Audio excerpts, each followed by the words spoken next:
Hi, this is Jonathan. So this is going to be the next phase of getting out the information that I need to get out in this time slot of existence.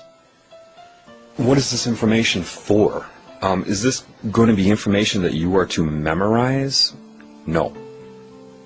And you'll understand that later. What I need to do is make perfectly clear the essentials of creation. To call them laws or any word, I just, for some reason, I can't find the right word. To call them laws of creation, laws of life, completely misses the point. Because if you see it as some sort of rule and regulation that you have to adhere to, that immediately means you're disconnected from creation itself. And this is the state of the world. I haven't personally met anybody who understands it yet, completely.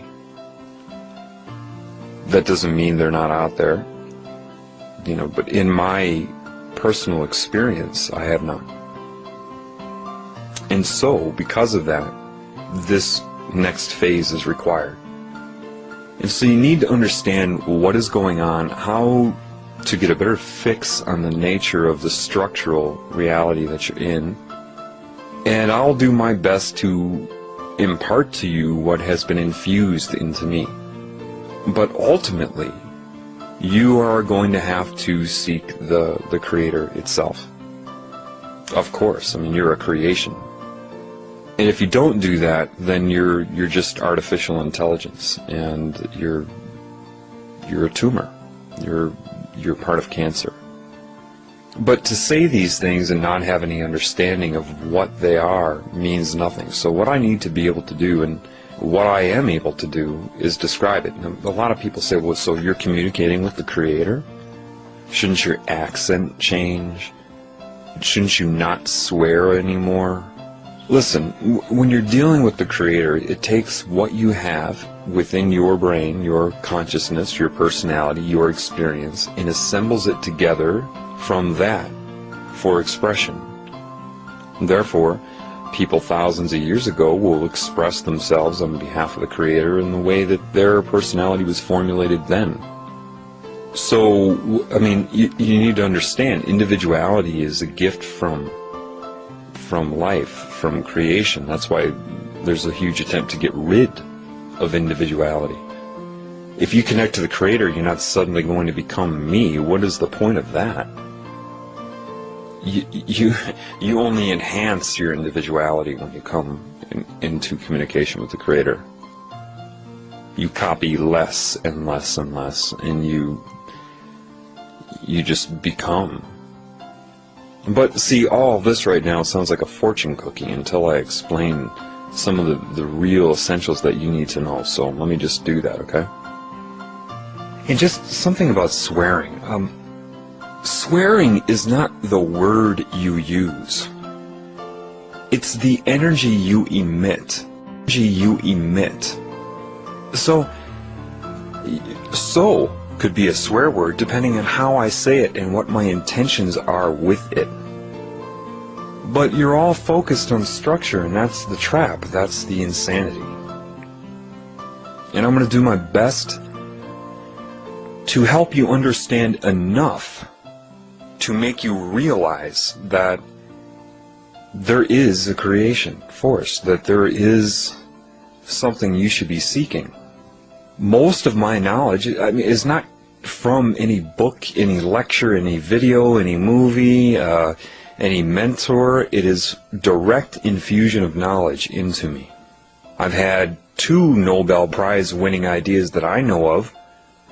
The second one last summer, or 2 summers ago, was that there are no neutrons in an atom. Now, I didn't read that anywhere. I knew it. I was able to deduce it, and that information was infused into me from the creative force. And I know why there are no neutrons. I can explain it. See, trying to memorize this theory or that theory is missing the boat altogether. Education is purely to separate you from what you are. That's how it's set up. As a child is growing, you you could have the child have a really good understanding of what the universe is by age 4, 5, 6. And so the next phase has to occur, which is that which gets you to see for yourself. The problem is you've been lied to about God, and you don't understand that yet. I mean, you may understand the sentence and the sentence structure, but there's so much more involved with that than most people can know yet. So what I need to get into is the very basics of reality as put into my being from that which creates everything, which is me. And you're like, what? Well, it's also you. And that's going to be very hard to understand. When I say it like that, it sounds like a fortune cookie. It sounds like, some sort of, like I should be floating, on some sort of bobbing mushroom. I mean, it's, that's the best a human being can grasp that. Well, it's time to show you what you can grasp and how easily you can grasp it. And we'll start with the nature of reality. Telling somebody that reality is an illusion is not going to do much. So I need to make that more clear to you. Since everything is that way, there is no such thing as an illusion, so therefore it cancels itself out. Put it this way, all of the cells in your body are consciously aware. Would you really want them to sit there and be aware of just sitting there in this structural pattern for you, just to metabolize for you and be enslaved by you to make you up, knowing they're consciously aware? Or would you want them to be able to dream up a holographic reality that seems real so they can all interact with each other on a level that doesn't really affect you, and you are happy that they could do it? I mean, which would you want? Do you want yourselves to be your slaves, or do you want them to feel that while they're alive, they get to have a life and express things and do things and interact with each other and seem to have individual identities and all of that? Well, sure. Well, what I'm going to explain to you will make a lot of this pretty clear, okay? First of all, to learn something new, a lot of the reasons that people have trouble with that, especially science, if they are told they're not scientific, is because of just that. They've been told that. They intimidate themselves before they hear something so that they inhibit their ability to understand. So when I start speaking about this stuff, I just want you to not intimidate yourself. Know that I will bring it around and make sure you understand. Hopefully most of you that are listening to this know what an atom is. An atom would be a certain type of energy confined to what you call a nucleus, a center area, with a complementary energy around it, bathing it, surrounding it, so that when they come together, their effect on anything in its scale of existence is neutral. So you're told in chemistry that you have protons, and you count up the protons, and you have neutrons, and then you have electrons that are orbiting the nucleus. If you get high enough up in chemistry, maybe you get into organic chemistry, which is more, organic chemistry is a really good one to make you understand life. Not if you memorize organic chemistry, only if you understand it from the consciousness of the atom, because the atom is conscious. But they tell you have different orbitals. They give them different layer names, S, P, D, F. They align the electrons, they chart them as spinning one way, and then they pair themselves to another electron within there that is coupled to it that spins the opposite way, an upspin and a downspin. And that's not what's occurring. So let me explain to you what is occurring.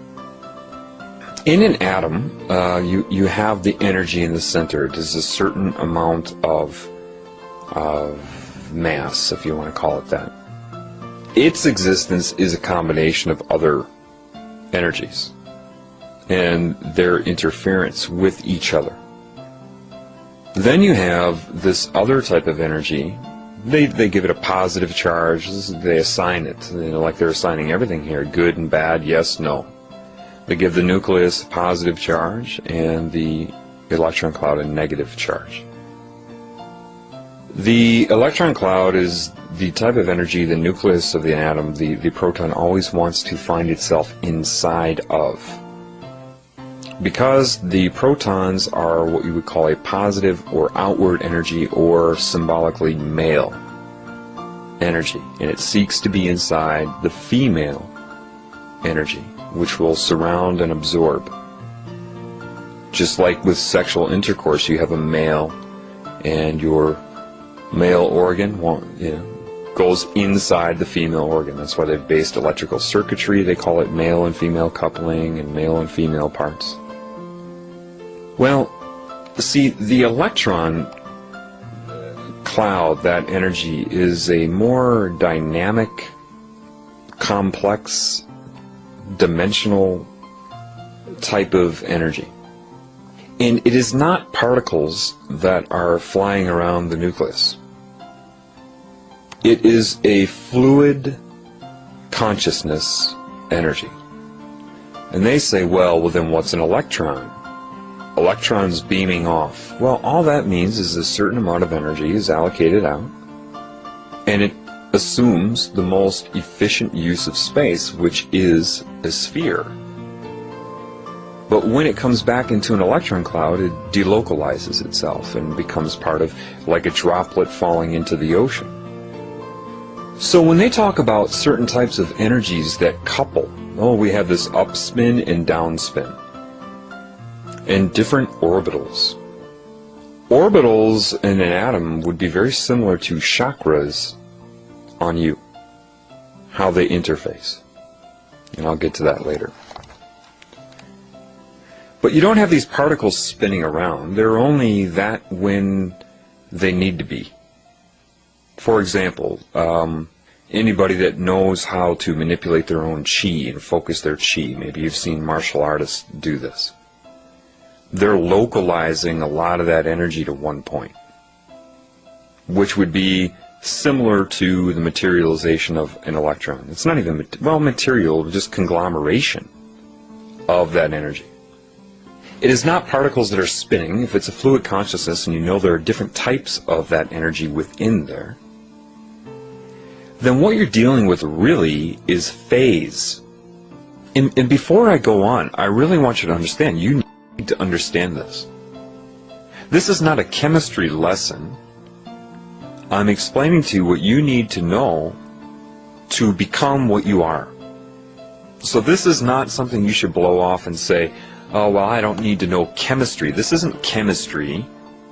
There are chemists that have looked at this and tried to quantify it, but that's not what I'm talking about.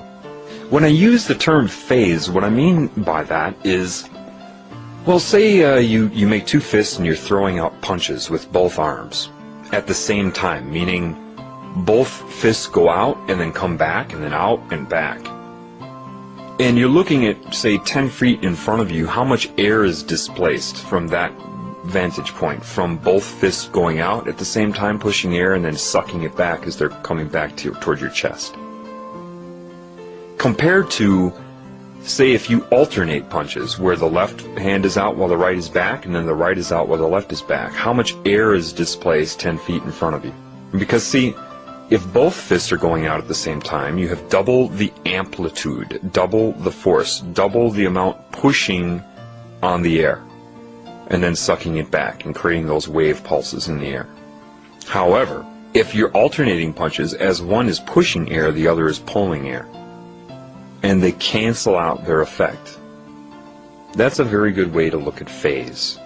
If it's, and they would call that 180 degrees out of phase, or opposite. As one is inducing force, the other is retracting force, or pulling back. I guess as one is pushing, the other is pulling. Put it that way in your mind. Well, the same thing occurs with light, sound, electromagnetic waves, thought, neural impulses. And so yeah, it's true, if I play a 500 hertz tone to you, say directly 10 feet in front of you, they would call that 0 degrees azimuth. They're always thinking in terms of 360 degrees when they're quantifying things. And say I play 500 hertz. What's really occurring is something is pushing and pulling on air, just like your fist is going out and back. It's displacing the air, but 500 times per second. Then you understand, if I were to put a speaker right next to it and play 500 hertz, same frequency, meaning the same speed, it's still displacing the air 500 times per second. However, think of it like fists that go alternating out and back, out and back. As one part of the diaphragm on one speaker is pushing on the air, like one fist going out and displacing the air, the other is pulling back. They call that compression and rarefaction when you're dealing with sound. Rarefying, meaning creating a void, compression, compressing it together. Same thing with your fists going out. Well, what would happen? If one is pulling back on the air while one is pushing, and they're both 500 hertz, so they're both the exact same amount of time, okay, the same number of cycles per second, but exactly opposite to each other, or 180 degrees out of phase, it's going to cancel out its effect on the air. You won't hear anything. And they call this phase canceling. Okay? Well, the same thing now occurs with the electron consciousness. It's vibratory. And so it doesn't have to be something that's pushing in and out. A frequency can be just the number of times something does something per unit of measurement of time. Those are interchangeable because time is a result of that. But think of it simply. So if you have part of the electron consciousness vibrating one way, and the other one that it's matched to is at the same amount of time per second, the same cycles per second, the same hertz, the same frequency, which is how many times per second it does what it does. It could be twisting back and forth, it could be oscillation, it could be, up, down, to it, whatever. I mean, if blinking can be a frequency. How many times do you blink per second? How many times do you breathe per second? How many times do you think about your feet per second? This is quantitative. When you're dealing with a quantum, that's an attempt to arrest life. That's dealing with how much. That's why it's funny when I hear people that claim to be spiritual talk about how much they like quantum physics. That's all mathematics and formulas, and they may hear someone like, say, Deepak Chopra discuss quantum mechanics and reality and then feel they understand quantum physics. No, it's not the quantum physics you like. It's the qualitative nature of life. Physics deals with the physical. What is affecting the physical from a physical point of view. But anyway, in this consciousness of the electron consciousness, I don't even like to call it electron because that implies that it's a particle. I like to call it dark energy. Not that I am embracing good and bad, light and dark, and I'll get into that, but we'll use that as a better example. As one part is vibrating, the other one will couple to it, part of that consciousness, the same frequency, but 180 degrees out of phase with it, therefore making it and rendering it neutral. This is why they tell you that an atom is 99.9% empty space. It is not. The energy is there. It is just phase canceling itself out. Meaning there are no wavelengths of that consciousness for you to read. But it has gone nowhere. The observance of this will tell you why the Illuminati do what they do. Trying to play God by always balancing an equation to try to seek neutrality. That's why they try to control good and bad. They're trying to balance a mathematical equation, and you'll understand that later as to why that is missing it. See, what they're doing, math is not life. And that's what they embrace: numerology, structure, geometry, mathematics, numbers. Quantitative elements. And because their point of view is that way, they are like, what's happening right now is like that cartoon of Bugs Bunny where maybe a leak will spring in something holding water, and he'll put his finger up against it, and then another one will spring, and he'll try to cover that, and then another one springs, and he puts his nose up against it, and another one springs out. Every time they try to plug a leak, another one's going to spring out. Trying to arrest the nature of life with math. That's what's happening. It's what has happened.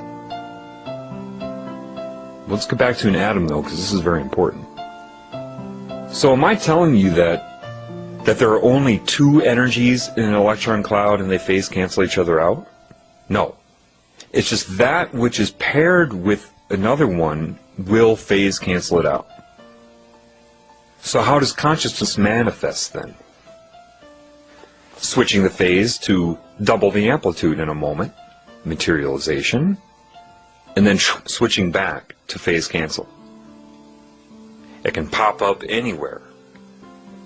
And that's why a lot of people miss that. They'll watch a movie like What the Bleep Do We Know, as it's called, and say an electron can be anywhere at any given time. No, it's a fluid consciousness. It can pop up anywhere at any given time by shifting phase and interacting. And it doesn't have to shift to exactly the same. It can be 45 degrees out of phase. It can just create the amount of amplitude it needs to create an interference pattern between the two energies within it. So what happens is, yeah, you have, okay, once you get beyond the first orbital, they say, okay, you need 8 electrons. 8 bytes to a bit in a computer. Let me explain something to you. When you see these UFO examples, and all these UFOs that look like light come into an organized pattern, and they start flickering, and everybody says, oh, look at the neat light show. What they're doing is communicating the same way atoms within a molecule will communicate with each other. They're shifting the phase to suddenly double the amplitude, so that which was neutral suddenly lights up. And if you are on that frequency and that time scale of an atom, when the atom communicates with itself, it would look identical to the UFOs you see flashing and doing the light dance with each other. If you were on that time scale and that size and had the neural system to pick up the emittance, you would see it as that. And they're demonstrating for you right there the consciousness of a molecule and an atom. Now your mind works the same way. Interference patterns of certain amounts out of phase, turning on, turning off. So what's the deal then? Well, if you have half of this consciousness that takes on one characteristic, regardless of how many different variances you have of it, they all match the other variances in the electron consciousness and as it relates to the nucleus. Half of that consciousness, the awareness to make decisions and change what it is, to interact with the other part of itself, the other part of the electrons, to interact. Half of an atom's consciousness, then, is there for it to perceive itself as I, the atom. The other half is used for something else. When atoms bond to each other, and what a covalent bond is the coupling of the complementary energies within an electron cloud that take on different dimensions and different characteristics. This is why if you study enough chemistry, you realize it's not just straight lines. The first bond is very basic. The other ones take on different dimensional traits that cannot be explained if you're looking at it from the third dimension. But say you have a group of atoms that come together to formulate a molecule. The part of them that are involved with bonding are used because they're conscious. They complement each other and interfere with each other to create what's called a scalar jump. And that other half of the atom's energy is used by the molecule to see itself as I, the molecule, while each atom still has half of its own consciousness to see itself as I, the atom. So it is both. It is a group of atoms that still see themselves as I, but part of something, and know it, but maintain their individuality. And then you have a molecule that sees itself as I, utilizing the atoms. It's a different scale of existence.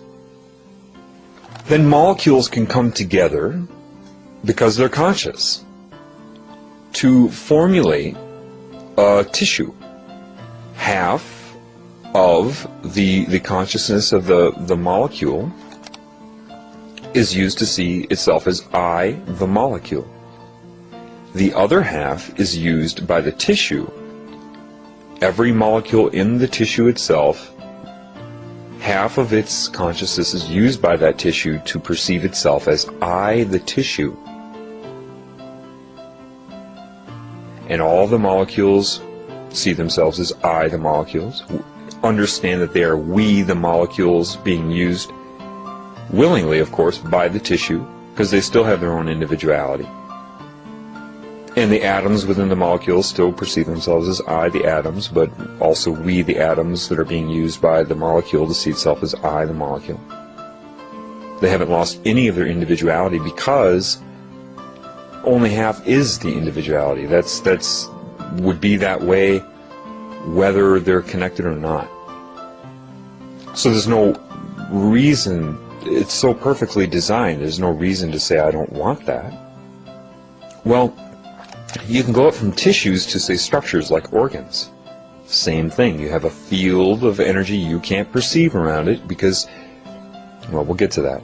Half of the consciousness around the organ, the field around it, sees itself as I, the organ, utilizing everything below it the same way. Another scalar jump. Every time you go from atom to molecule, it's a jump in scale. Go from molecule to tissue, it's a jump in scale. Tissue to organ, jump in scale. Well, the next stop is I, the body. You are using half of the consciousness of all the main components of your body, which are using half of the consciousness of all the things that make them up, and down and down and down. You are using half of the consciousness of your body to see yourself as I. I don't call myself we the cells, we the atoms, we the organs. I say I, Jonathan, right? Do you call yourself we? But you are we. And you are I.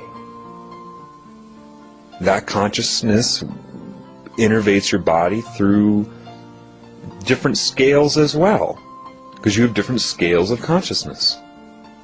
You have the scale of your body, which, innervates your body through large chakras. But if you go a scale down, you have the other type of consciousness that goes through points of energy through organs. Then cells, right through the DNA. DNA in your cells are not the stopping point of DNA. You are part of DNA on a larger level. You're part... Let me explain this. Up from you, what do you think the next jump up is? Your specific race of person.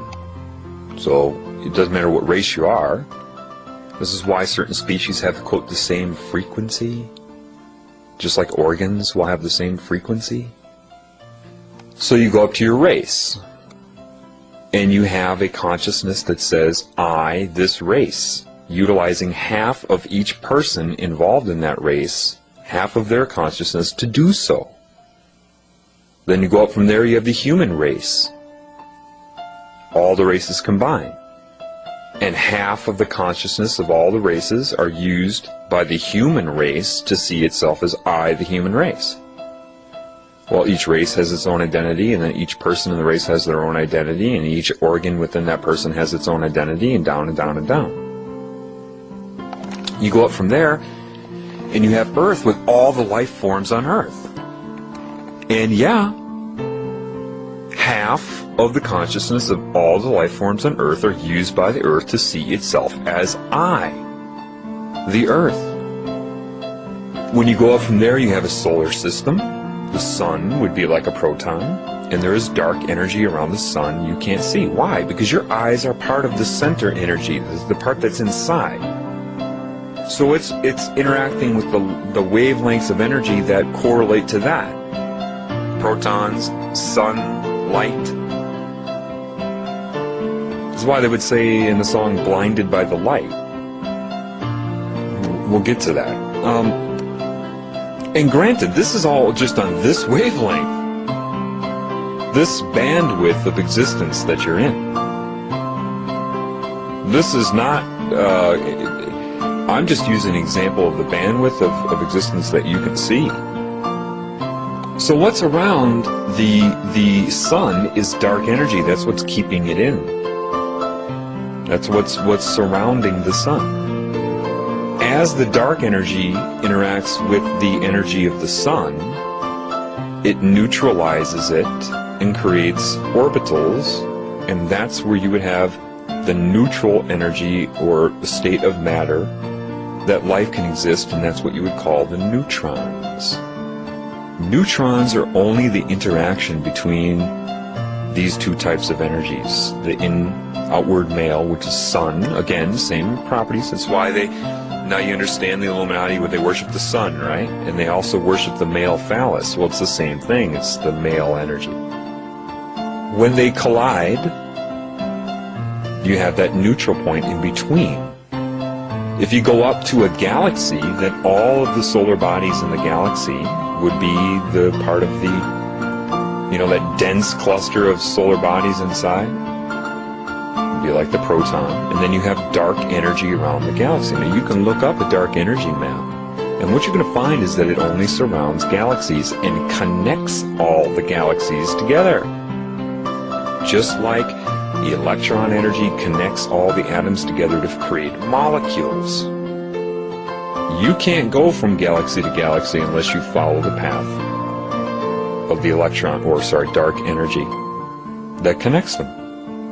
But since it's all confluent and all one consciousness, then yes, you, if you understand that, can communicate to any galaxy, anywhere, and anything at any scale. So when you look at a galaxy, you see that the only place that life exists are the perimeter, the outward swirls, right? That's the area that life can stand at. That's the blending of the dark energy and the galactic solar body energy. And so in the perimeter, that's where you're going to find planets that can sustain life.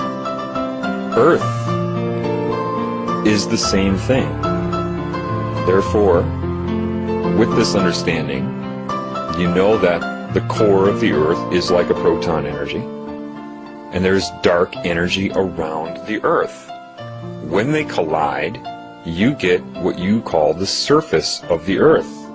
That's the neutralizing effect, the interaction of the two energies to create life on Earth. But it's only where it interacts. Therefore, by that knowledge, you can only conclude that the Earth is hollow. And the surface of the Earth is just where those two energies meet. Okay? Same thing with neutrons in an atom then. It is the interaction between the electron consciousness and the proton consciousness. And when they collide and have interference patterns and neutralize each other, then they call them neutrons. They cannot exist in and of themselves. That is just the interaction of the two energies.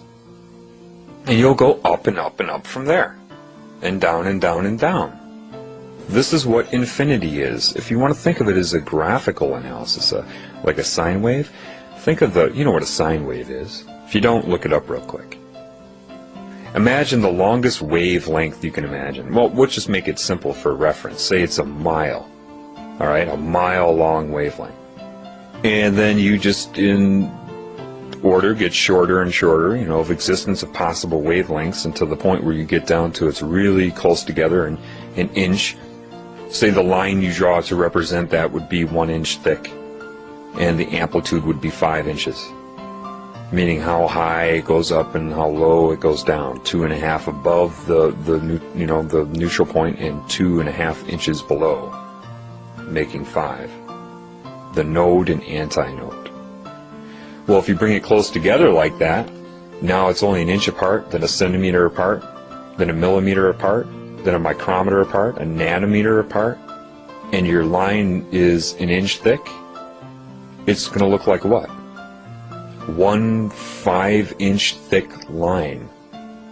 Because it's so close together you can't perceive its separation anymore. Now imagine that starting the longest wavelength ever. 1 huge 5-inch thick line going up and down, and its amplitude would be 5 feet. Going up and down and up and down, and then getting it closer together, so you have these squiggly lines that are going up and down that start to come closer and closer and closer and closer together until what? It's so close together you can only perceive it as a 5-foot thick line. And then that starts going up and down, right? 50 feet up and down, up and down.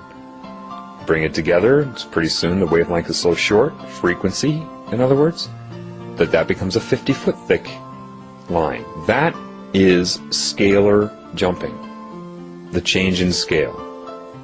And that is infinity. I don't know if I can tell you to verify this. I've never seen this information anywhere in print or video or lecture or anything. This is given to me from that which I'm interacting with. This is what I'm trying to tell you. They tell you that God is, the Bible, and therefore, you have to be stupid and not question anything and not learn anything. No, the Creator knows all. It creates everything, and it's more than willing to enhance your life and give you knowledge and allow you to maintain individuality. It's what it's all about. You become anything but stupid when you connect to the Creator. I've had light explained to me. Why is it particles and wavelengths? I know why it is. Exactly why it is in my head. There is no explanation out there. Scientists bumble around that. Well, it's either particles or wavelengths, depending on how you look at it. No. I know exactly why it is. I'm not going to get into that now. See, the beauty of individuality is, how does the Creator communicate with me? It takes what I know and things that I've encountered in life, and then assembles those things together correctly to create a thought that I understand. And if it's information that has no words yet, if it has no I've had no experience with it, it still puts the knowledge in me, and then I'm directed to see something in life that I can extract a metaphor from to explain what I know. That's how it works. It doesn't change your personality. It has no interest in that type of control. There's only one energy that has interest in that type of control. And that's what we got to get to next. Okay, what is cancer? Well, what is it?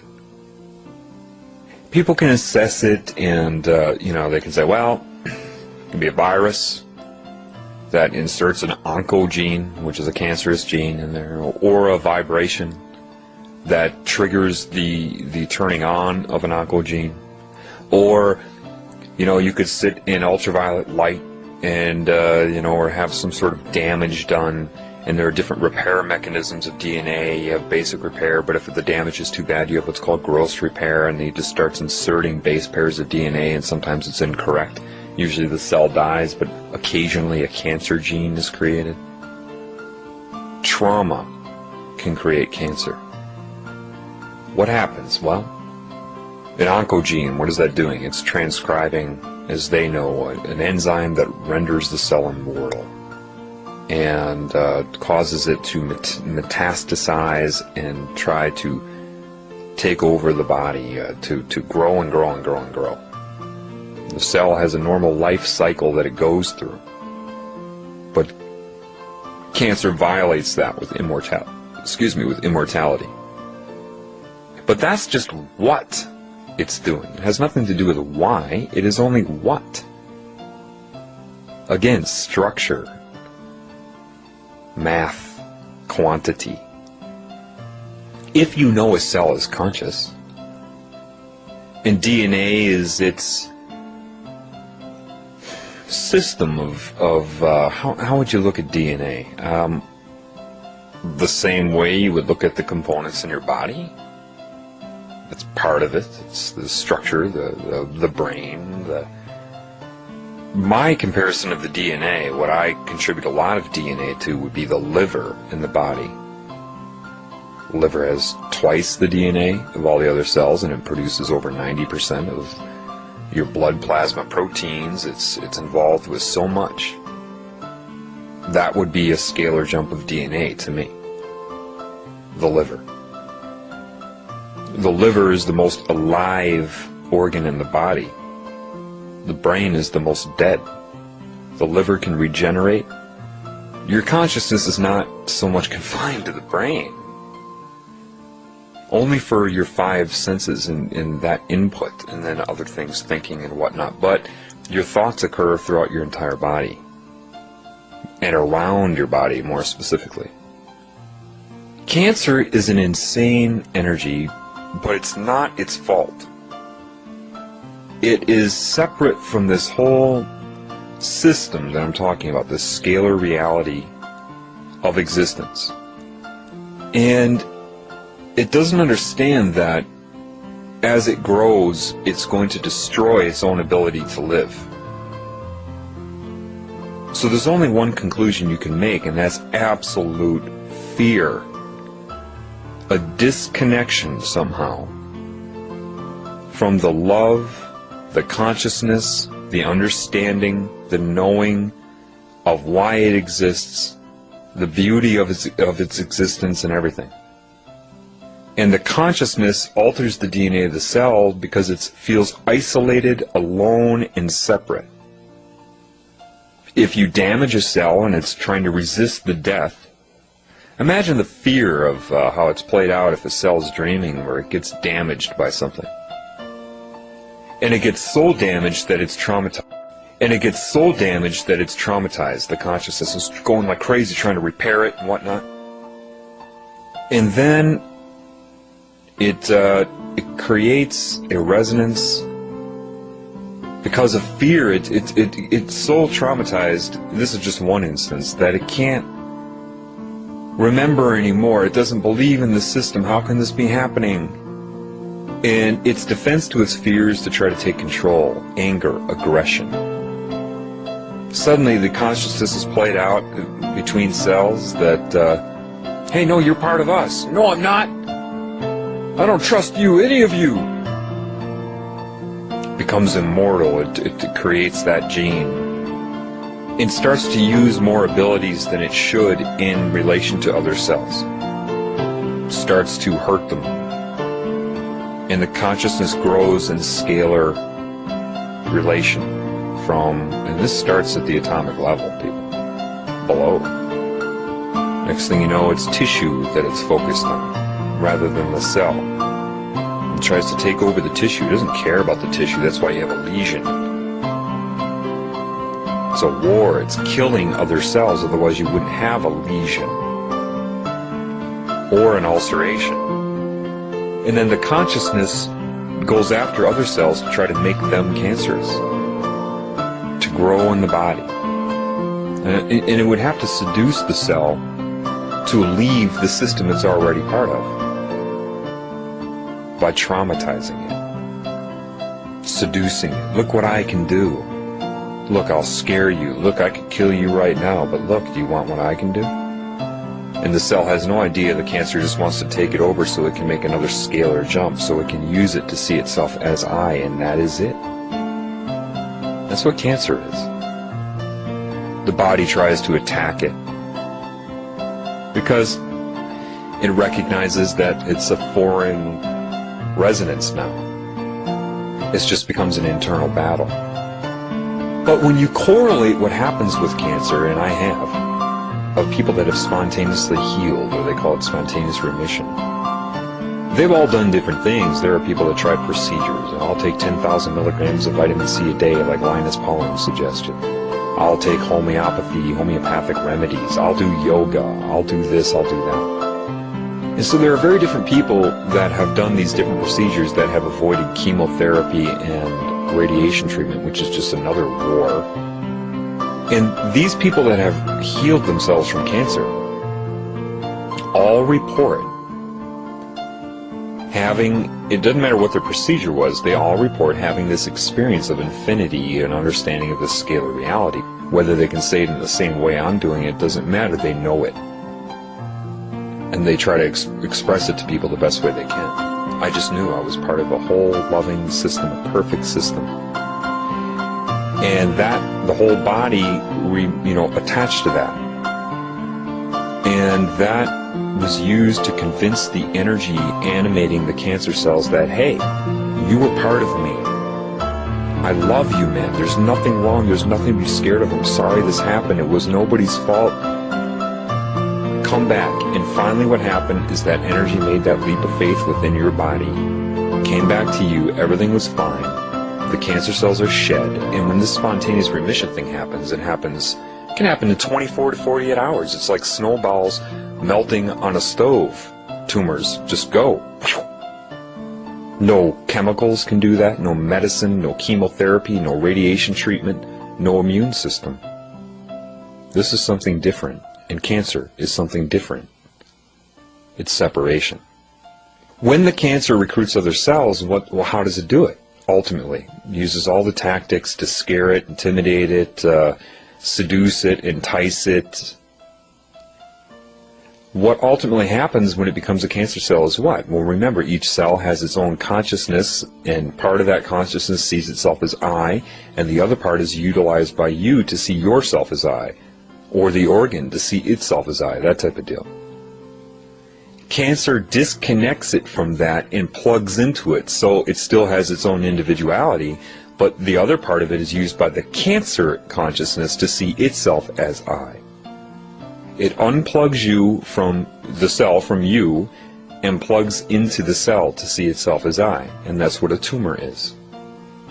Now, your cells obviously are connected to you in more ways than just consciousness. There are other dimensions, other realms. When it becomes overwhelmed by cancer, it forgets that until people have this scalar, this event of infinity, of understanding. That's the connection to the Creator, the love, that which created everything. And your beacon of a problem is responded to by the Creator. Now here's the deal. Time is related to scale as well. Time for an atom is not the same amount of time for you. It's vibrating way too fast for you to perceive. So even time for, like, say, a fruit fly. Oh, it only lives 24 to 48 hours. What a short life. Well, not to it. If it's on a different frequency, a different scale of existence, that could seem like a much longer period to it.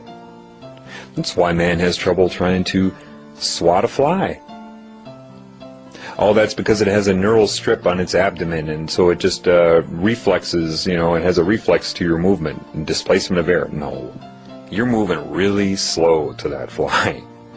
And because your relationship of time relates to your perception of depth, if you're on, say, one side of a room that has a 15-foot distance between two walls, and you look at that, you perceive it in relation to your frequency of existence, your relation to time, and that's how you perceive depth. It will take me 2 seconds, 3 seconds to get to the other side. However, a fly looks 15 feet across the room, and its relationship to time, its relationship to depth is different. Even though it may arrive there faster than you, it does not seem that way to the fly. It sees it as a very long distance away compared to how you perceive it. Imagine being a giant that's 800 feet tall, standing on top of a mountain. Well, how far apart would those mountains really seem to you if you were that big? Much closer together than you would perceive it as your size, right? But say you were able to run to the other mountain or somehow move yourself with wings faster than the giant could get there. Or observe the giant walking from mountain to mountain. As a human and seeing a giant that big, it may look really slow to you, but its perception of time is just normal. It's just right. So you would appear to be really fast to it. That's why larger things may appear to move slower, but from their relationship to time, they're not moving as slow as you perceive them to be. So even something like a cat will have a slightly, just a slightly different perception of time than you. You are slower to your cat than it is to you. That's why a cat is more able to quickly grab a fly out of the air. It's not that it perceives itself to be moving any faster than it would if it were your size. It's just moving just right, what it's able to do. The fly is moving slower to the cat than it is to you. Do you understand? And so what this creative love force, I'll call it God, okay? It's easier to just say God for now. That's not what it is, but I'm just going to call it God for simplicity. God immediately put into my mind that the whole idea of physics and chemistry and the periodic table is missing one element for quantitative. Not that it matters, and that is the element of time, which is just that. It's the scalar jump from atoms to molecules to tissues to everything is missing the element of time.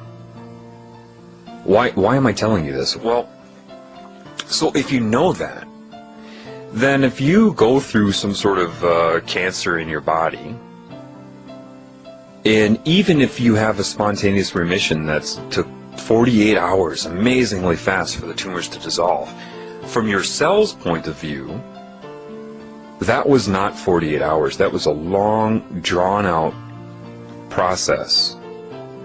And then when the spontaneous remission happened, it was just as instantaneous for the cells as it was for you, and that's the true nature of love and God, is that it's instantaneous. It will have a scalar effect all the way down.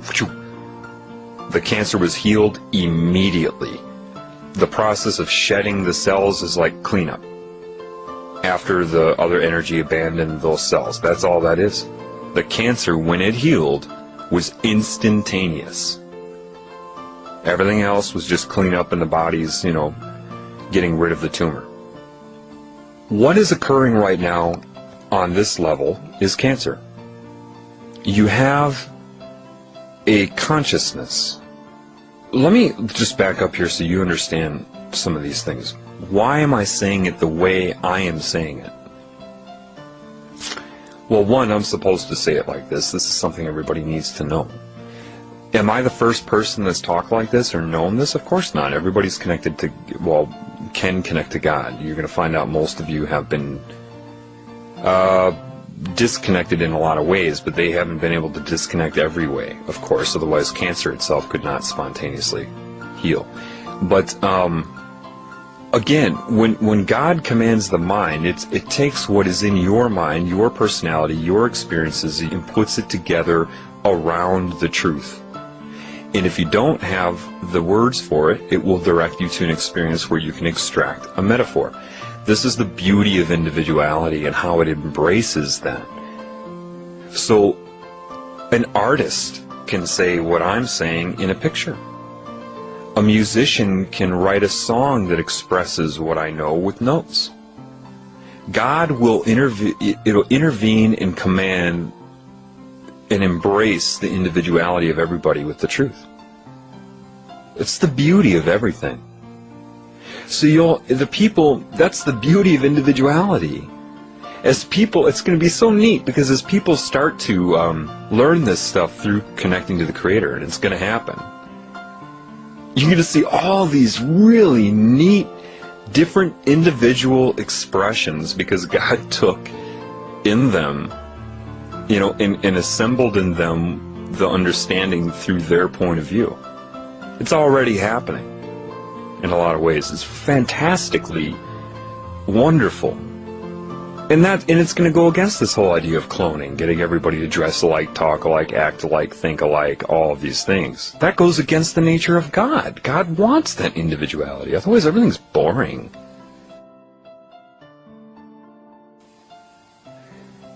So now you start to have an understanding of, somewhat of the scalar nature of your reality.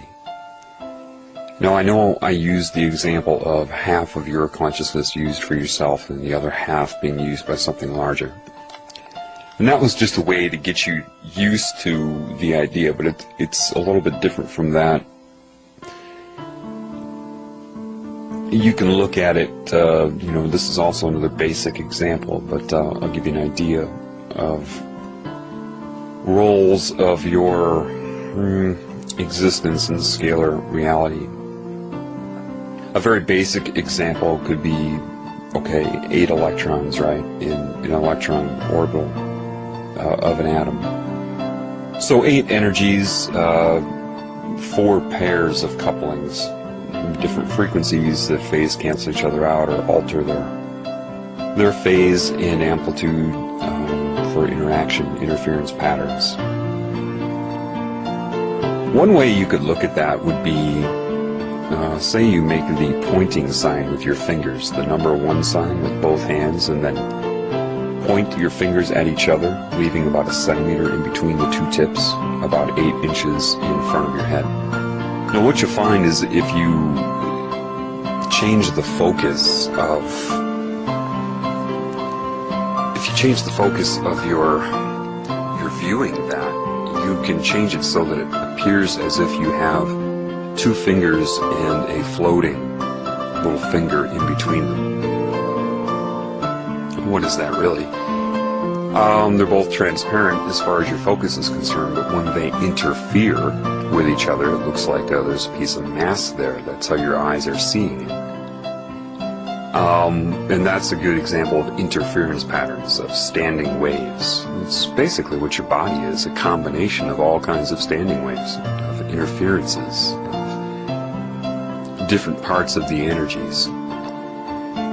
But you'll find if you do that, and you hold your fingers that way, and you see the finger floating in between your right hand and your left hand, you don't have to move, you don't have to change anything other than your concentration, your allocation to how you're going to perceive that.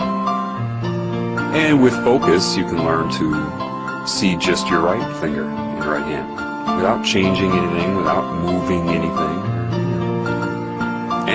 just change in perception. Then you can see your left hand. Then you can see it all together. You can see both hands completely with both fingers and the floating finger, but with no gap in between it. So it's not floating, you see everything at once. So that's 4 different ways to see the same thing from this fixed point of view. That could be a good analogy for consciousness of your scalar relationship. It isn't exactly like this, but generically as a model, you could see your consciousness then, rather than now seeing it as half for you and half for that using you, you could see it as the floating finger, like the first example. That's what everybody's locked into right now. They see themselves as the floating finger, not knowing that they're an interaction between 2 different types of energies. Right? That's what everybody believes. They believe they're this floating finger and have no comprehension. Imagine if your floating finger, when you do have a self-aware, had no idea you were the one intending to do that you were holding your hands that way. It just saw itself as the floating finger, without any comprehension of how it's there or why it's there.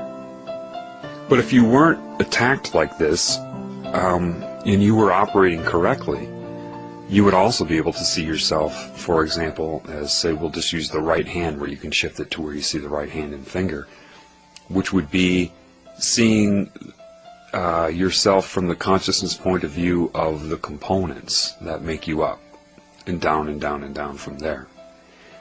Shifting to your left finger, metaphorically, could be seeing yourself as part of something larger. And then the final completion of the valency of an orbital of an atom, which would be having 8 full electrons, you would be allowed that fourth point of view, which is seeing everything or being aware of everything at once, if you choose. It's that last state of mind that animals can go into, that every creature on this planet unaffected by this agenda and what's happening is allowed to do. People that have spontaneously healed from cancer have gone into that mode, and so it had, of course, a scalar effect of the consciousness making them up and their relation to higher, and so the energy animating the cancer cells realized, disconnected from those cells, rejoined your energy, and then those cells are shed. You start to understand then what is matter. The surface of the earth is the interaction between the core, which could be like a proton nucleus of an atom, and the dark energy around the earth, which you call the magnetic field, even though it's in shells or rings that move like a conveyor belt through the center of the planet, just like the energy in your body does that. It's like a long donut where it can just move through your body that way. Well, the Earth has the rings and orbitals of dark energy around it too, so the orbits around the Earth are already there. That's what the moon is in. What are the different atoms, though? Well, what are the different life forms on this planet? You see, say you took your hand and put it into a sandbox and scooped up some sand. Let's pretend that sand is the proton energy, the ignited energy, the male energy. When I say proton energy, to me it means protons, or that energy in a nucleus of an atom, the core of the Earth, the sun, the collection of solar bodies in a galaxy with dark energy around it. That's what I mean. That's the material mass. And so your eyes react to the energy that would come from the center, energy that comes from inside this female consciousness energy. Female, not gender, just nature. So you pick up some sand, and your hand would be metaphorically the dark energy that interacts with that sand. You can't pick up more sand than your hand can hold. So say you have a very complex amount of frequencies in this dark energy around Earth. Each different wavelength, if you break it apart into individual waves, you have a complex waveform, and even this whole concept of Fourier transforms, I'm sure it was an understanding of this. My voice could be broken apart into individual sine waves. Well, so each one is interacting with the energy emitted from, say, the core, and each frequency or wavelength is just that. It's how much is interacting. So it'd be like scooping my hand and grabbing this amount of sand and whipping it somewhere, and then scooping more, and it's always pretty much the same amount, right? Because that's what my hand can carry. Forget about a heaping pile of sand, but just say I grab the same amount every time because of what my capacity is. Well, if you have a longer wavelength, you could consider that as a larger hand, or say a shovel now that goes into the sand. It grabs more of the sand. And then, a garbage can goes in and grabs some sand, and fills it up. It's how much is it's how much of the dark energy in the specific frequency is interacting with this center energy, creating an interference pattern. This is where atoms come from. Well, gee, why would we have a huge, heavy atom, and why would we have smaller atoms? And then the atoms themselves are complex waveforms making that up. So when you're dealing with all of the parts of the interaction, then you would be dealing with frequency and amplitude, or the wavelength and amplitude. So now you can start to consider things like Is the sand in my hand heaping or not? For example, the color red is the color red. How intense that color is depends upon the amplitude. Are you picking up a heaping scoop or not? That's what waveform interaction is. So you understand that the basics of it would be the size of the interaction. I see it in my head. It's very hard for me to say verbally, though. You have a complex waveform interacting with another complex waveform, and infinite complex waveforms interacting. Then the amplitude would be, in the case of a hand picking up sand, is it a heaping pile, or is it just a leveled off pile? This is the very nature of your thinking process. Amplitude and interaction of wavelength. It all comes down to that. You start to understand this energy is in frequency. Now, so is the energy in the proton nucleus. So is the energy in the sun. The sun has very basic components in it, or wavelengths.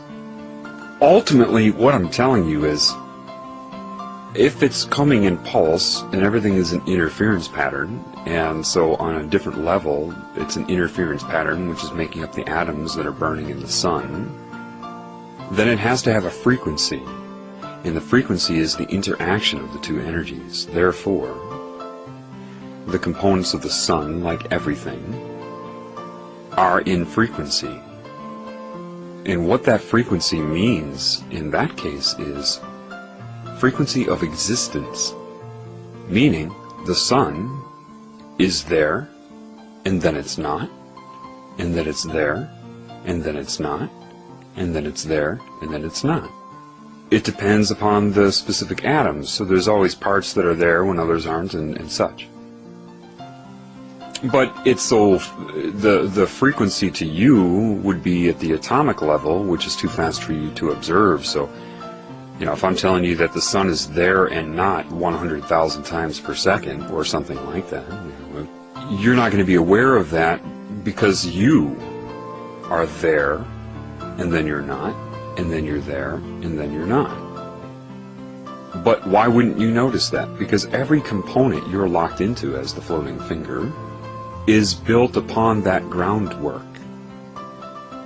If I took a wall and was able to vibrate that wall, say in your home, back and forth, 1 foot back, 1 foot forth, 1 foot back, so the distance of movement, and did that fast enough, you could just go lean up against that wall and you wouldn't even know it was moving.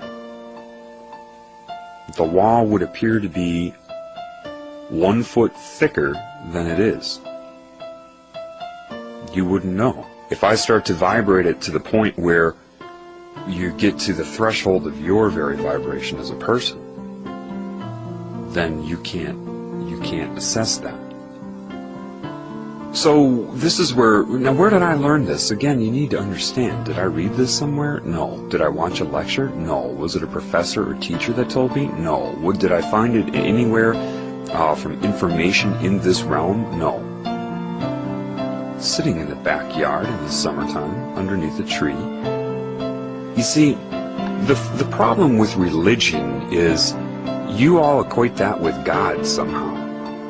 And it works well on intelligent people, which are what they want to get rid of, because they see the people that are brainwashed by religion and equate that to God and think, well, gosh, if these are the people that believe in God, I can't believe in God, because they don't think I asked them to explain it to me, and they can't give me an answer, and then they abandon the whole thing altogether. The creator of the universe is anything but stupid. It is everything there is. And you cannot connect to the Creator via religion. It's impossible. So I asked a simple question. I said, okay, well, explain light to me then. Scientists say that light is either particle or waves, depending on how you look at it. It put into my mind, making me understand. Okay, look at the sun. Now you know that it's dealing with me, not in words. You can't understand the communication until you understand the command of love. The sun, will make it very basic for you. Okay? Let's get rid of the complex waveforms and multiple waveforms. Let's just say the sun itself is there, and then it's not, and then it's there, and then it's not, so many times per second. Well, what that means then is that it's when it's emitting light, that is also in pulse, because the components that make it up are there and not, and there and not. And then the sun is built up off of that, and it actually is there and not, and there and not, on a different level. So, the energy emitted from the interaction of atomic forces, when it leaves, takes the most efficient uses of space, which would be a sphere, and it spurts out based upon the buildup, okay, light emittance, and then emittance, and then refractory, and then buildup of energy, and emittance, refractory, buildup of energy, emittance. So imagine like the spraying of bullets, not to put that image in your head, but I mean, that's just a bunch of raindrops coming down, and a stream of, you can call them photons, whatever they wanted, whatever label they wanted to put on them. And there are other components too. So that would be particle, right? But how does that take a wavelength? And how many different carrier wavelengths are there? Well, they know it's a stream, which is a frequency, the number of photons. You learn that with the eyes. The number of photons hitting the eye per measurement of time, we'll call it a second. They're interchangeable, but we'll just say that's what it is. Okay, so just say that you have a stream of photons hitting you. All right, just how many times they activate, within the the range of your frequency. Now you understand why you have a frequency range of vision. You have a fundamental frequency of existence, and then your nerves can react to a certain amount of if the number of photons hitting your eye per second exceeds the amount that your arousing cones can react to, think of a speed bag where you hit in boxing is do do do do do do do do do do do do. If you start hitting it too fast, it doesn't have any rebound. It's just going to stay there. And because your sensory perception is on, off, or frequency, and how many times that happens per second, if it just is too fast or too slow, few times per second, you're not going to perceive anything based upon your core vibrational state. Okay then. So if you know that another level up from atoms, there are parts and components of the sun that are there and not there, and there and not there. Well, what would happen is this. You see, when light is emitted from that reaction, it is slowed down right away through a certain amount of resistance of the dark energy. So light is emitted at a certain speed. Just imagine spitting, okay? Slow it down in your mind, like that, okay? You get a stream of photons going. That's because you have individual photons because of the frequency of emittance of them. But then the very existence based upon that is there and not, and there and not also. So what's really going to be occurring is a stream of photons and resistance, slowing them down slightly. And then another one, because then the sun, think of it real basically, say the sun disappears. So now there is no emittance of light. But then it comes back and emits it again. So now there's a gap in between, except the new emittance is at original speed, which will be faster than the first emittance. And this is a very basic way to look at it. It's more complex than that, but not much more complex than this. But I want to keep it simple. So like a cue ball in a pool game, you're colliding the photons. And so picture in your mind this new stream coming faster, and then the photons and the lead photons collide with the rear photons in the first emittance. And what happens? Like pool balls in billiards, they collide off of each other. One goes back or is slowed down. It depends on your point of view. And the other is pushed forward. And it just keeps doing that based upon its refreshment, the refreshing of its existence in different scales. So then my question of, okay, well then polarized glasses. I said, sure.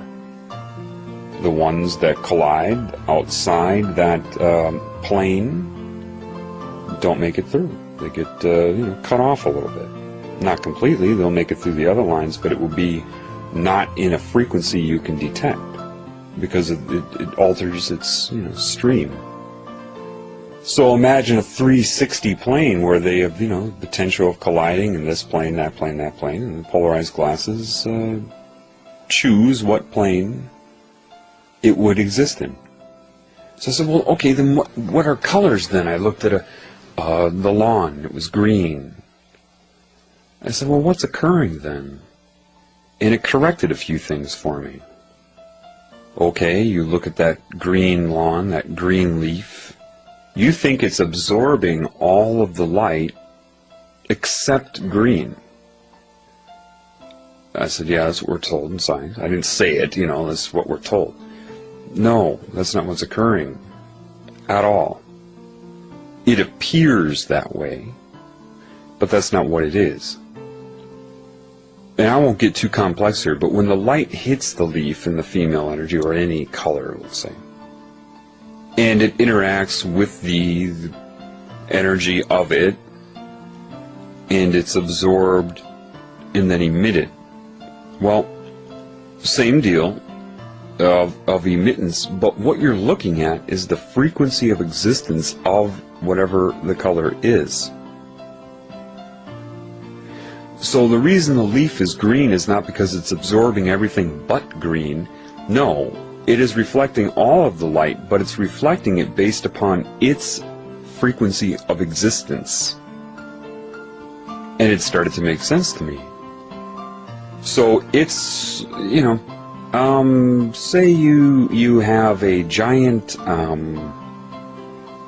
tennis racket, and you spurt a constant amount of balls. Like, say the tennis racket has a 30-foot diameter, okay, and that's how big the head of the racket is.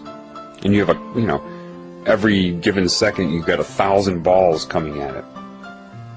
And it's a constant stream of these balls, say. So they're just constantly coming. But the racket has to go back, and then forth, and back, and forth. And as the balls are hitting the racket, when it's moving back, they're not going to be rebounded the same way as they are as the racket is moving forward to the constant stream. You can sit in the swimming pool, and the water's just there, and you can make a splash, but the splash is dependent upon your hand moving forward and hitting the water. Same thing with light. Same thing with reflection of light. It's the existence. It's there to reflect it, and then it's not, and then it's there, and then it's not. So the question then that occurred in my mind, well, why would a darker color get warmer in the sun than a lighter color? What occurred in my mind through this interaction was the idea that, okay, well, remember, you are in a bandwidth of existence. Every color that you perceive is a vibration that you are perceiving. If it can reflect light, or more specifically, be seen by you, it's in your bandwidth, and therefore in the bandwidth of interaction of light. But There's other wavelengths of light energy or electromagnetic energy that could heat something up. Of course, you already know that. If a part of what it's heating up is within the bandwidth of excitability or able to make an interference pattern reaction. You just have to really slow it down in your mind and say a black color in the sun, its vibration is slower sometimes. Why do I say sometimes? Because, see, what you perceive as black, once you get below the frequency of excitability to your rods and cones, anything slower than that will be perceived as black to you, but it doesn't mean it's at the same frequency. There can be many things perceived as exactly black. All that means is it's no longer stimulating your eyes. White would be the most intense stimulation. But what if something was vibrating so fast that it could not be perceived by your eyes? It'd be black again. Or, in that case, transparent. But you've got to understand, when you look at the sky at night and you see the stars, sure, but what about everything in between the stars? You perceive it as black, right? But it's not black. It's not absorbing light or emitting the color black. It's just lack of stimulation. That's why you perceive it as black. If it's vibrating slower, though, in this realm, if you have something that's at a slow vibration and that's why it's black or very dark, it's like hot potato. Okay, I'm going to hand you a potato and it's burning. Okay, and you want to get rid of it as soon as possible. It's burning. Okay, and you want to get rid of it as soon as possible to not absorb the heat and cause a burn. The faster you get rid of it, the less it's going to hurt your hand, right? The longer you hold on to it before you throw it, the more heat you absorb into your body. That's what it comes down to with really dark colors absorbing heat. And you can mix and match vibration. If something's vibrating faster and you want to absorb heat, what do you have to do? Those are questions you need to think about. I really want you to start considering what I'm saying. Don't memorize it. Think about it. How does a microwave work? It's a higher speed. Why? Because it's hitting you, it's bombarding you more, and so you can't reflect it. You're forced to absorb it based upon your vibration. It would be the same thing, okay, if you want a wavelength directed at you that would burn you, well, if you lowered your vibration, you could lower that wavelength or that frequency in a correlatable way to you to have the same effect on you. If you lower your frequency to a certain amount, you could lower the frequency that is being directed at you to have the same effect, as long as it's proportional to how much you've lowered your frequency. The only reasons microwaves tend to heat things up here is just the things that you're perceiving. If something's vibrating faster, it's not going to heat it up as much. Based upon that, I mean, I haven't looked it up yet, but I'll put myself out there. I can predict, based upon my knowledge of reality, that cold water will heat faster than warm or hot water. Or, in other words, it will absorb heat faster, proportional to its own vibration, its own vibratory state. Anyway, so you understand that. Then the idea of, okay, well, how do they use colors against you then? My connection to this intuition, which is connected to life itself, gave me the answer. So you're looking at the color green, right? Well, what you're seeing is the rate of reflection of light. Its heat will be dependent upon that rate, like hot potato. What happens if you go into a room and shine a red light? Everything looks red right away, right? And everything in the room is a variable color. You frequency lock onto the red itself. Therefore, everything looks red because that's a constant. That's what you're locked onto. That's what you're distracted by. However, the longer you're in that red light, you start to segregate out the other colors. Blue starts to look blue again. Yellow starts to look yellow again. Why? It's still reflecting red light at you, You saw it initially. But now you're segregating out and looking at the other components. You're still seeing red light. But it's taking that red light and emitting it in pulses of its own frequency. It's kind of like driving down the highway. You could be in the car and you could be throwing a ball in your lap, up and catching it. You know, one ball, throw it up, throw it down. No resistance of wind. The ball appears to be just going up and down to you. If you go outside of the car and look at the car moving, you see that the ar is going, say, 70 miles per hour. The ball then would not be going up and down.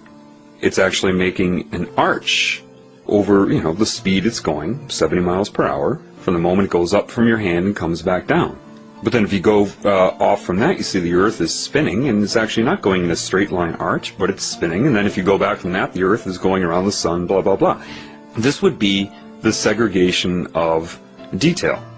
This is the very fundamental concept of a carrier wave. If you listen, and I've said this before, if you listen to a radio station and say it's 100 megahertz, you're not listening to 100 megahertz, a 100 megahertz sine wave. You couldn't even interpret that with your ears, but say you could. That's not what you're hearing, that's the carrier wave. And embedded upon that is the audiogram of the music. Well, when you're sitting in a room where you're shining a red light bulb, when you start to notice all the other colors again, if you put on those amber vision, it's a different thing, but if you put on, yellow tinted sunglasses, after a while you start to see color again. Okay, so if you're looking at a blue color with red light coming off of it and you start to perceive it as blue, what's happening there? Blue is now the carrier wave for red light.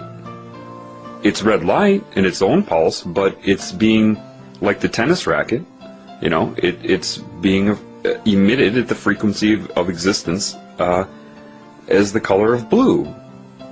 Blue is the carrier wave. So now you can start to understand something, because you've seen this your whole life, but you haven't been putting it together, right? The information has been available to you, but you haven't connected to you. So you just have ignored it, right? We all have. But the people running the planet have not. So you can start to imagine now the usage of color. If you understand this very basic principle, that if I shine a blue light onto a red object, at first it appears to be blue, because you're getting both. It's what your brain is decoding.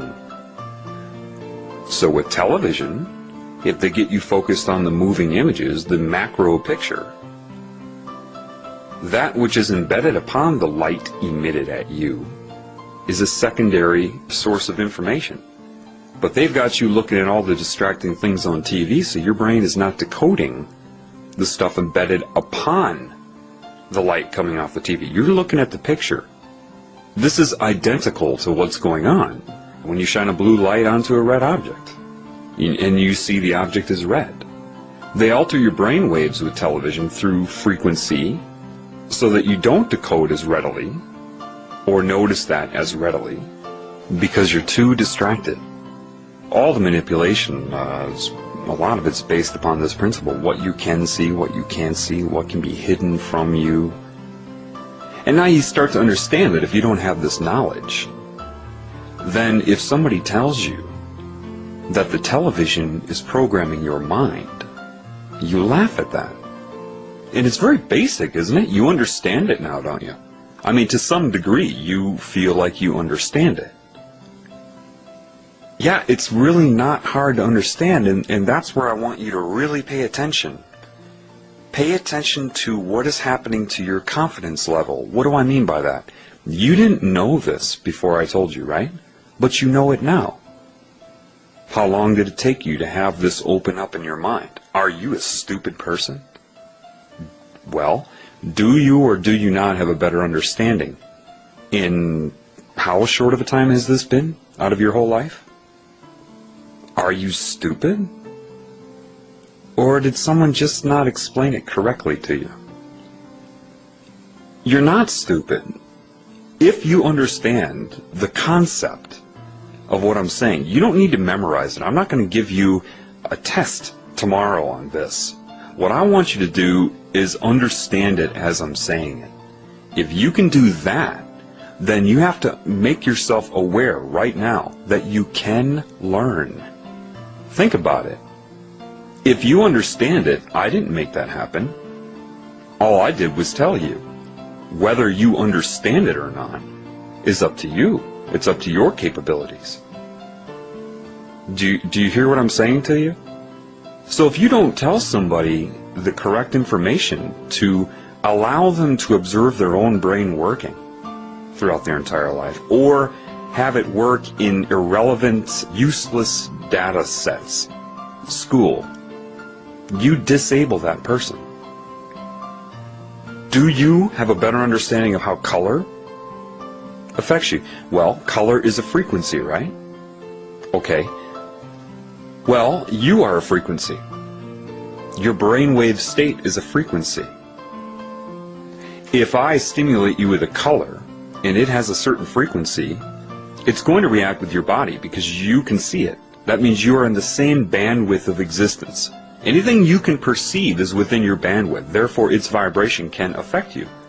That makes sense, right? Otherwise you wouldn't be able to interfere with it. You wouldn't be able to interact with it. Well, meaning, so you can hear on average from 20 hertz to 16,000 hertz. So you can interact with any sound vibration between those 2 points. Anything within there, it's fair game. Your ears can sense it. Right? Okay. It exists, you exist on that level. So if I stimulate you with a color that you can perceive, that means it's in a vibratory rate that your body can exist in, including your brain. So if yellow, now you understand yellow is a frequency of existence, emitting light, reflecting it when it's there to reflect it, no matter how many times per second that is, or a frequency. Then your eyes are hit with pulses. Those pulses go through your optic nerve, your brain stem, and then constantly streaming into your brain. Your brain is electromagnetic. Every time a neuron depolarizes, it emits electromagnetism. You have this balance shifting of, in the brain it would be, potassium, sodium chloride. As they switch in and out, it creates this change in electronegativity, which is an electromagnetic wavelength. And I'll get into that a little bit later. But that can affect nearby neurons and nearby nerves. Okay? And they call that entrainment, brainwave entrainment. So if you get a constant frequency coming into your eyes, it's going through your brain. Okay? The higher the amplitude, the quicker it happens, but that will start to make your brain oscillate on that frequency. Why? Because you're experiencing it, your brain will adjust to it. However, what if someone can find the certain frequencies for different emotional states? Not hard at all. And then find the color that correlates to that emotional state. It's a two-ended stick. If you stimulate somebody with the vibration of, say, anger, then you can make them start to feel angry. If you've had thoughts that have made you angry, they're linked to a vibration. If you have those thoughts, you create the vibration. However, if you infuse the vibration, you can bring those thoughts to surface. Do you see? This is how you can get a country riled up to go murder children in Iraq. You can, because they're bound to emotion and to structure. You can do it with sound, sight. TV uses both. And then embedded upon that are as a carrier wave are the things you're not perceiving at all that are also entraining your brain as a secondary wave, or tertiary, or quaternary. And don't be intimidated by it. Understand it. Now are you starting to get a little bit better of an understanding of what I'm talking about? It's not that hard, but just remember one thing. You understand it. What does that tell you? Now, a 5-year-old could understand these things if you raise the 5-year-old correctly. Don't give it the vaccinations, and all the other things designed to keep the brain from accessing this information, which is available to you. The Creator, it created everything. It's not about whether it can teach you, it's only about what you can handle in the moment that it wants to share with you. It's just that your preconceived core beliefs are so wrong that when people try to connect to the Creator and they're hanging on to those beliefs and they want to be taught from within those beliefs, like, teach me why this belief I have is right or wrong. Why is this correct or incorrect, when you're so far off base that there isn't enough information in your brain to put together, that it just has to be knowledge, and then you have to go out and try to extract a metaphor from life. That's how you interact with the Creator. It's the consciousness, the love that will take what you have and put it together correctly when you're in connection with it, and if it doesn't, then it will put the information in your soul, which will communicate with your mind, and you start to extract the metaphor, because truth is only in metaphor in a scalar reality. When I say you need to know these things, that means you cannot be trying to memorize what I'm saying. I know there are people that know this. There are scientists that probably know this. I mean, it's not very hard at all. But, I mean, the nature of light, sun, wavelengths, the nature of scalar reality is so very basic that the concept that they don't know it would blow my mind. I mean, this is to me, what I'm telling you right now would be what I would want to start explaining to, say, a kindergartner. This is kindergarten level stuff for a human. It should be. And that's not to offend you, it's just my take on it. It's so very basic. What am I saying to you? If you try to memorize what I'm saying, you'll no offense, but you'll screw it up. People have already done that. They're not connected to their intuition with the Creator. I've given a lot of input so far in other uploads. One is my cancer analogy, which I'm going to get into for the first time now. And people, they don't get it. They hear what I say, they remember what affected them, and then I hear them try to copy and plagiarize what I say to influence people, but they screw it up. Why? Because they don't have that connection. They don't understand what I'm saying. I mean, I know a person right now that will change, but right now he's on a cancerous energy. He's got anger and fear in him, and I heard him using my cancer analogy to pull people into his point of view of fear and anger and war. And I'm like, what? What? Don't be using my analogy. What am I saying to you? Do you know yet? I don't want to give you a fish every time you listen to me. I want to teach you how to fish. And I'm telling you, there's only one way to do it. There's only one way. If you try to verify what I'm saying through some sort of information in this realm, you're insane. If you try to critically assess what I'm saying when you don't have the ability to come up with it on your own, if you do that, you're insane. This is the very problem with humans right now. You're all insane. And because you're all insane, and yeah, okay, so what, does that mean maybe 3% of them are not? Okay, but that's not what I'm talking about. I'm talking about the majority here. The majority of humans are insane. And because you're all insane, You don't know it. No psychiatrist can help you. Psychiatrists are insane. Even more. Otherwise, they wouldn't have gone into psychiatry. Why have I counseled psychiatrists? Why have they sought out my counsel? And then they try to critically assess what I'm saying, compared to the textbooks and journals and other research by the insane on the mind. Why is he right? Fascinated by me rather than just becoming what they are? It's insane. What I'm telling you is, your sanity is there with this hand being...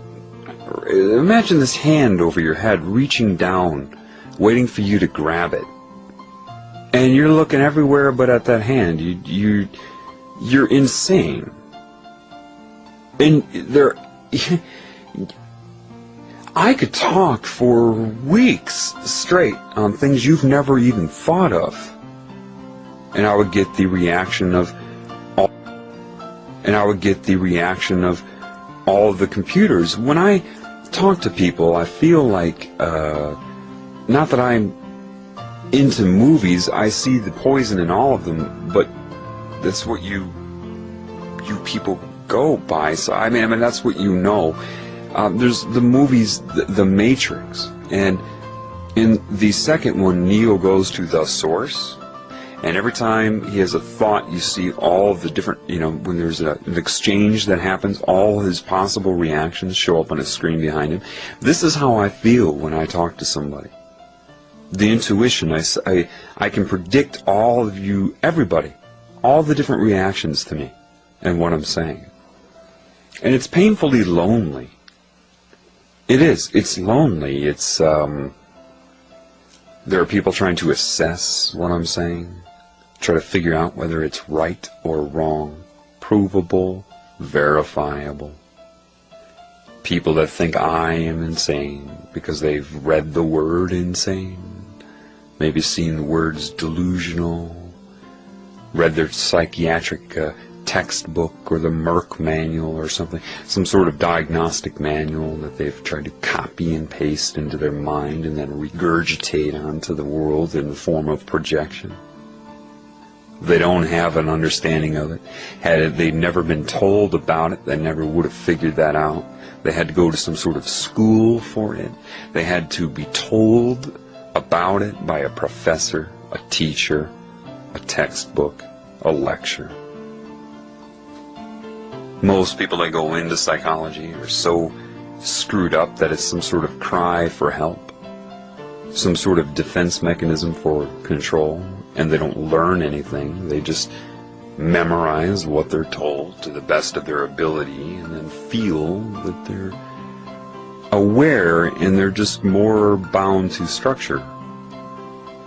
It's the people that critically assess are plagiarizing. Most of the personalities on this planet are plagiarism in animation. I mean, it is plagiarism. Look how many people copy each other in this planet. I mean, especially in the United States. Look at hip-hop. Look at that community. Where's the uniqueness in that? Everybody talks the same, dresses the same, acts the same, thinks the same thing. And that's why that was allowed on TV, and the creative black people were not. And then you get subliminal messages telling you that no matter how bizarre it seems, no matter how robotic and angry and detached it's becoming, you can't say anything about it.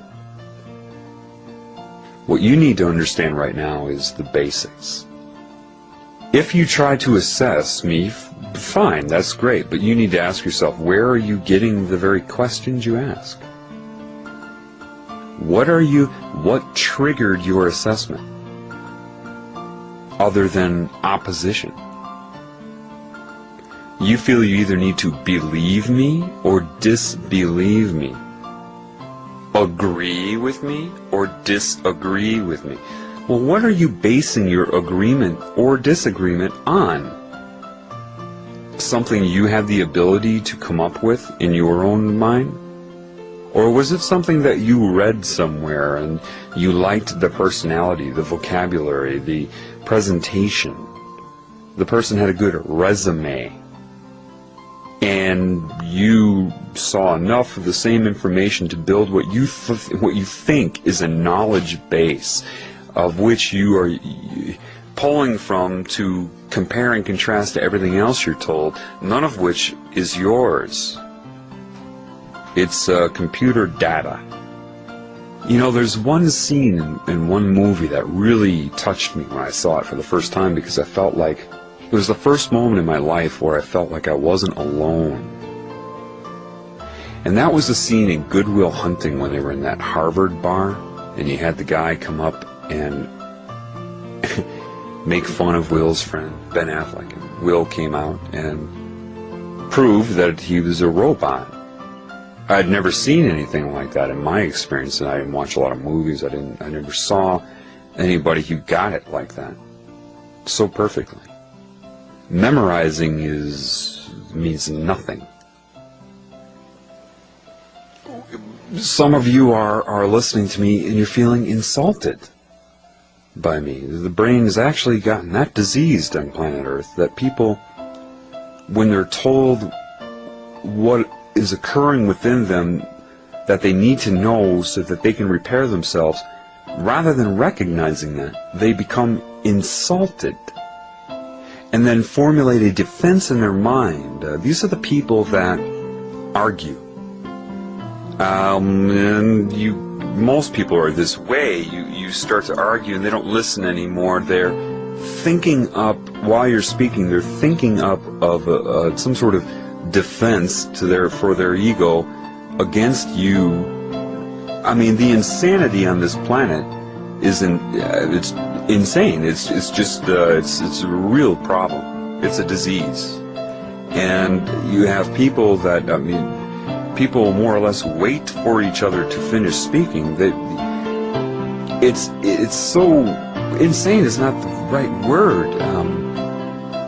Unalive, computerized. You ask if they've ever invented artificial intelligence? Yes, the majority of human beings on this planet are artificially intelligent. It's just the way it is. I didn't do it. I was born here to witness this. And have I witnessed it? Yeah. There's so much I know about what's going on right now that I can't begin to tell you yet, because telling you would be insane. It's just the way it is. Until you see what you don't understand.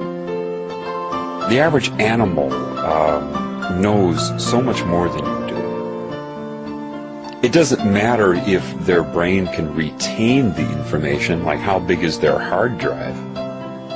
As long as they're connected to the Creator, they'll know what they need to know in any given moment. They may or may not retain it, kind of like some have experienced something similar, though this is not it, and I specify this. Smoking marijuana, you lose your memory, but you have all this creativity, right, during it, but that's not, all you're doing is changing your frequency. You actually disconnect yourself from intuition when you smoke marijuana, hence paranoia.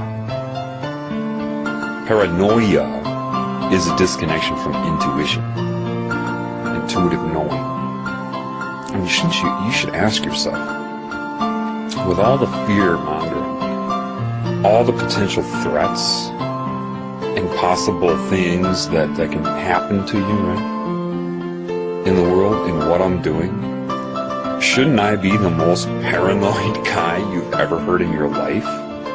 Shouldn't I be cowering in a corner somewhere? I don't suffer from paranoia. I've seen things that would destroy the average person mentally, if they're disconnected from intuition.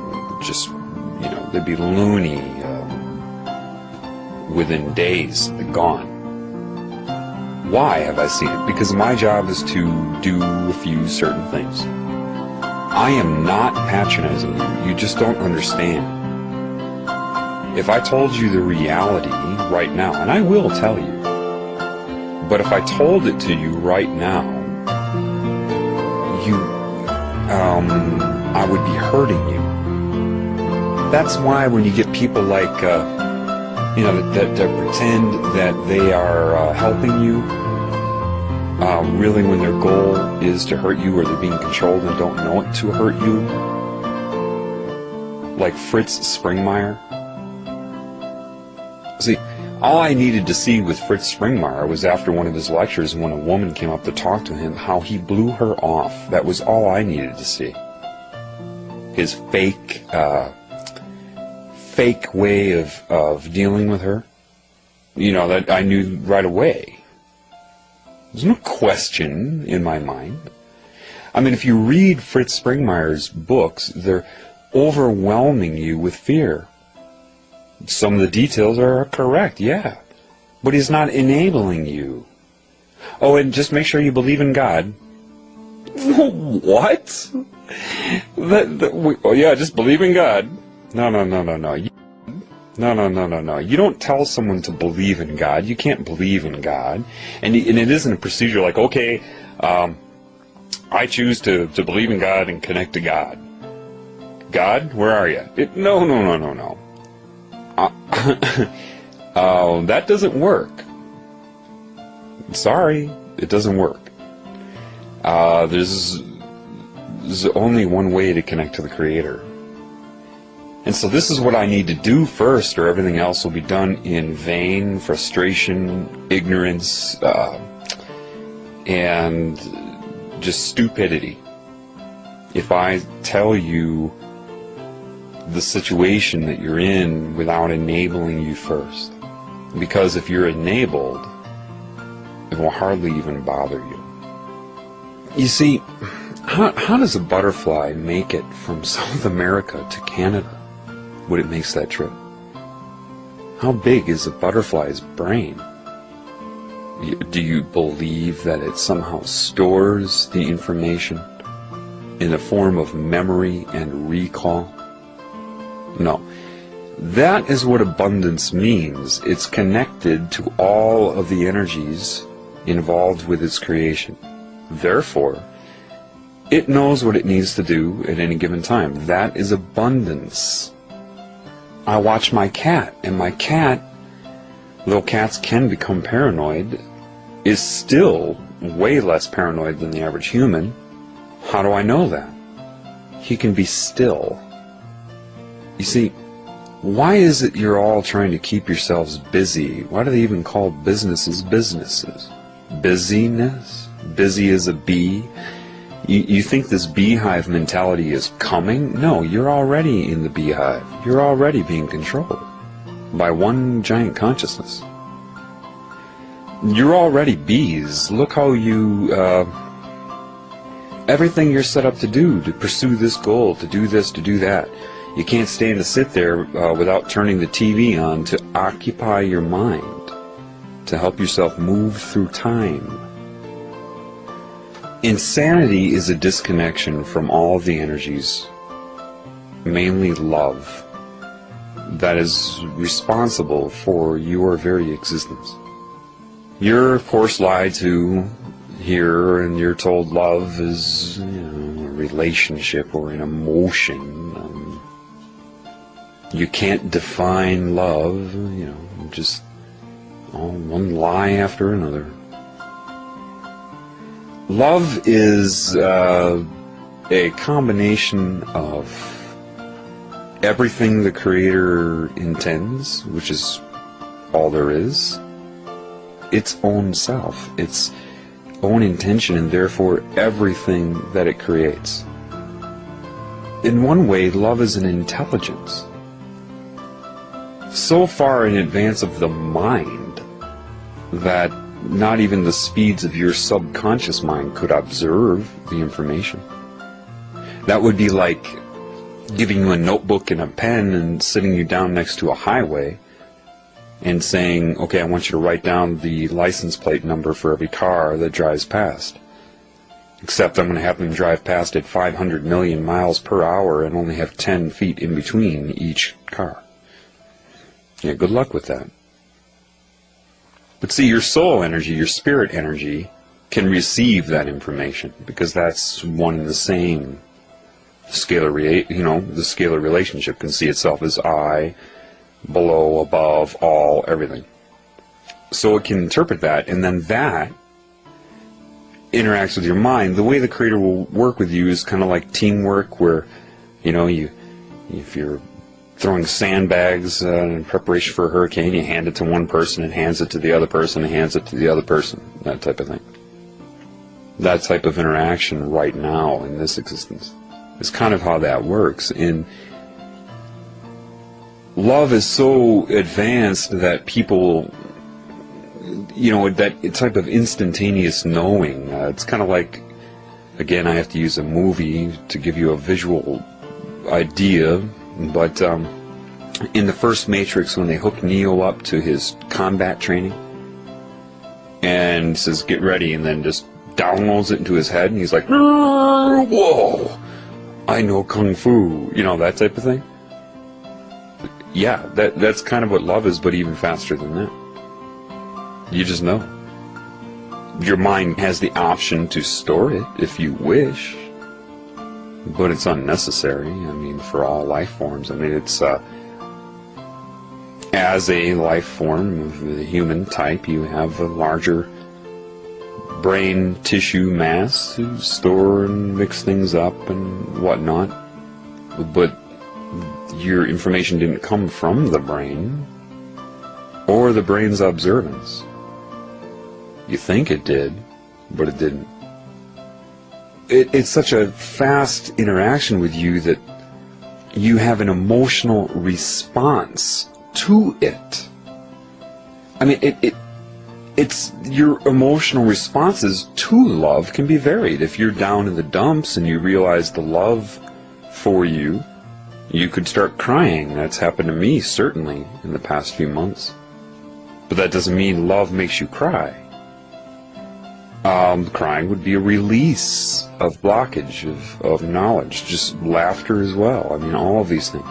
If you're with somebody that you love and everything's going well and you feel the love, then it could be a blissful feeling. Love is what created the mind. Therefore, love cannot serve the mind, which is, what the people who are the consciousness that's running this planet knows. So that's why you're taught that you have to pursue love. Make love work for you. That's impossible. So you won't access love. You'll access replacements that they tell you is love. Magnetic attraction. Addiction to being in a relationship. Why are breakups so hard for you all? Because you're addicted to the person's presence. You have entrainment of vibration. Spend enough time with a person, you start to get on the same frequency, and then an exchange of energy. It's an addiction, just like an addiction to anything else. You need them to verify your own existence, and vice versa. None of that is love.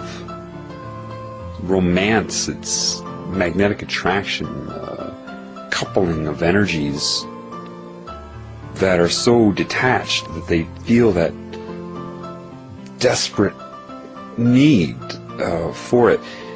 Someone who really wants love seeks to express love, because you already got it. If you're connected to love, you've got love. You don't need a person to come by and love you.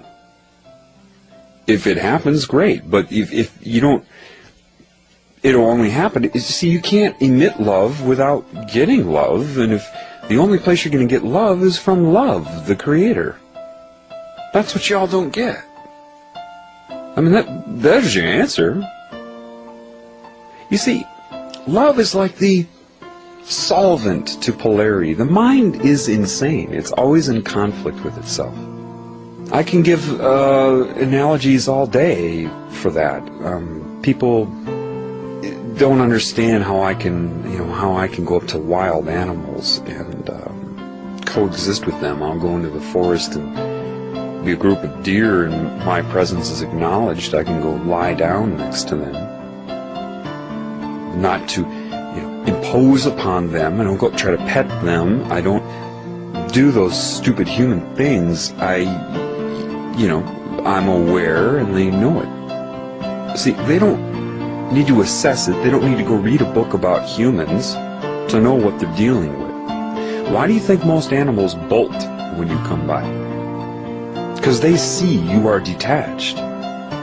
They see that you are insane. They don't need to know your name, your history, what you think your intentions are. They see it as a disease, as something that scares them.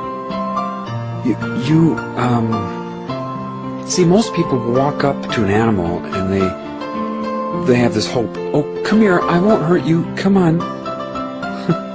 They have this hope that the animal will come, so they're trying to pursue that hope. But the hope in a binary, polarized mind would have to be offset by a belief that it will not come. Otherwise, what are you hoping for? And that duality, that insanity, is being broadcast at the animal simultaneously.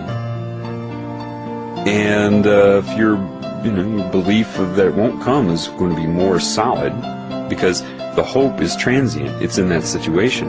That's being created from a belief that was in your mind before you saw the animal or came into its contact with it. It's, rather, I can't tell you how to do it. There is no procedure to know what I mean when I say you go up to an animal and you're not broadcasting a hope that it will come to you or a belief that it will not, but seeing it as an equal creation and being able to communicate with it. The animals accept my presence. They acknowledge it, and I understand them. It's funny how deer will go through a certain little ritual it's cute. They communicate with me, and I understand what they're meaning, what they're saying. A biologist would take notes and say, well, when it does this with its head and does this and this, it means that. The insanity of it. Deer can mean different things doing the same thing. Either you're connected to the Creator or you're not. It's like people that complain that they can't find a boyfriend or a girlfriend. They want one so bad, they hope they're going to meet somebody, so of course, they have a belief that they will not. Otherwise, what are they hoping for? So they'll buy a certain type of perfume, or maybe go shopping to get better outfits. So all these procedures that are built upon the hope. Maybe they'll run into somebody that's magnetically opposite to them in their charge, and never works out, right? Forcing it that way. But then you'll hear people say, well, gosh, you know what, though? I met the perfect person when I least expected it. I was busy, I was doing something else, I wasn't thinking about it, and bang! There they were. Welcome to life.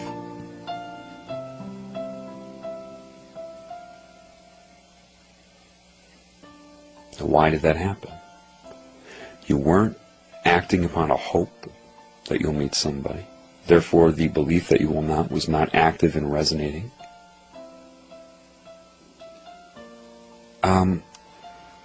You allowed it to happen. This is the truth of your existence. There is another example of abundance. You think with the brain that you will learn something from aliens. What is an alien in an infinite consciousness system? What is that? Alien? Are there beings that are controlling you and running this planet that are not the same as you, that are not human? Yes, of course there are.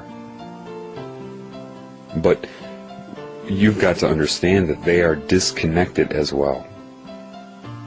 So it doesn't matter if their IQ is 1,500, or if they have equivalent of 5 your brains and can have 40 conversations at once. It's still memory, recall, processing, storage, and insane. It doesn't even matter if most of what they have retained appears to be correct. They will never, ever be as intuitive as a butterfly. Any person connected to intuition, to what they are, will always make quicker and better decisions than any demon, any alien, anything disconnected from the Creator. Always. I've had people ask me, so what about this mind control?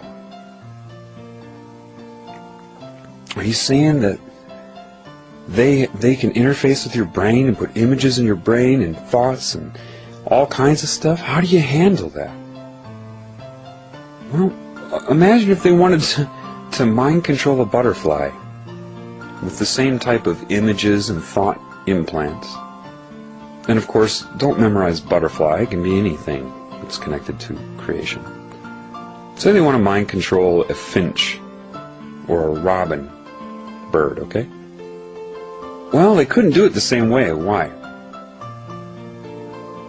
They don't have the brain size to process it and store it, the information used to program them. But wait a minute, they're able to make incredible decisions, it appears, irrelevant of what they have stored. See, when you're connected to intuition, even if you forget what you've learned, it's always available to you. You can take an Alzheimer's patient, connect them to love and intuition. They may have forgotten what they did last year, but they won't forget that the stove is on. They won't forget certain things they need to know. Why? Is it coming from the brain? No. But why am I telling you this? If they couldn't control or mind control a bird with the same type of things they use on humans, then what are they depending upon? Very basically, what are they depending upon? The cerebral cortex, your computer. When you connect to intuition, thought implant is corrected in real time. See, if you try to memorize how they control your mind, and all the different techniques, and I try to strategize against it from within the mind that they're controlling, forget about it, you're cooked. If you allow love and intuition to command your mind, it doesn't matter what they put into it, it knows. Let me give you an example of what I mean by that. What have I witnessed in the last year? Well, let's see. I've had human being agents turn on a microphone, hearing background noise in a room, speaking to me occasionally. I've seen them put in visual subliminal messages right into my brain. I understand the technology. There's no point in telling you right now, but that is also very, very basic. Otherwise, an EEG wouldn't work. I have had them put things that look like PowerPoints in my head. I remember I woke up from sleeping and I opened my eyes, which I knew right away. See, intuition was letting me know when it happened, why it happened. It triggered my brain into beta, which that triggered the program. Once the brain goes into beta, that means he's awake, and then he won't notice it. His eyes will be open because it's very faint. Intuition had me shut my eyes real quick, and there's this gray square with rounded corners, and it has a title that says Preconceived Core of Beliefs. I've never heard the term before, nothing, okay? This is what was in, and it had like 3 questions underneath it. And then it showed, if you've seen the movie The Ring, that video they all watch in The Ring, where it's just a series of strange scenes and bizarre images and such. It was like that for 4 minutes straight. I'm just watching it. They've tried to intimidate me by putting really bizarre thoughts in my head, scary thoughts. They can simulate my voice. They've put my own voice in my head, easy. They've sampled my speech patterns, my resonance, my style, and have radiated my voice back at me. I caught it because of intuition, said, catch this. I was thinking about something else, and I said, do you notice there's another thing going on right now? Listen. Saying the most perverted things, and they put perverted images in my head, scary images in my head, everything you can imagine. I have had what some of you would call aliens try to control my mind, a consciousness. Some of you would call demons that have tried to psychically attack me and control my mind. I was witnessing what you would call paranormal stuff, things moving on their own. I've been hit with what are like energy balls that feel like it's going to knock your spirit right out of the body. Have my bed shaken violently. All kinds of things. So, when I say so big deal, the insane mind says, what do you mean big deal? What do you mean so? Again, does a butterfly memorize its vector of travel, all the things it needs to know to make the trip from South America to Canada?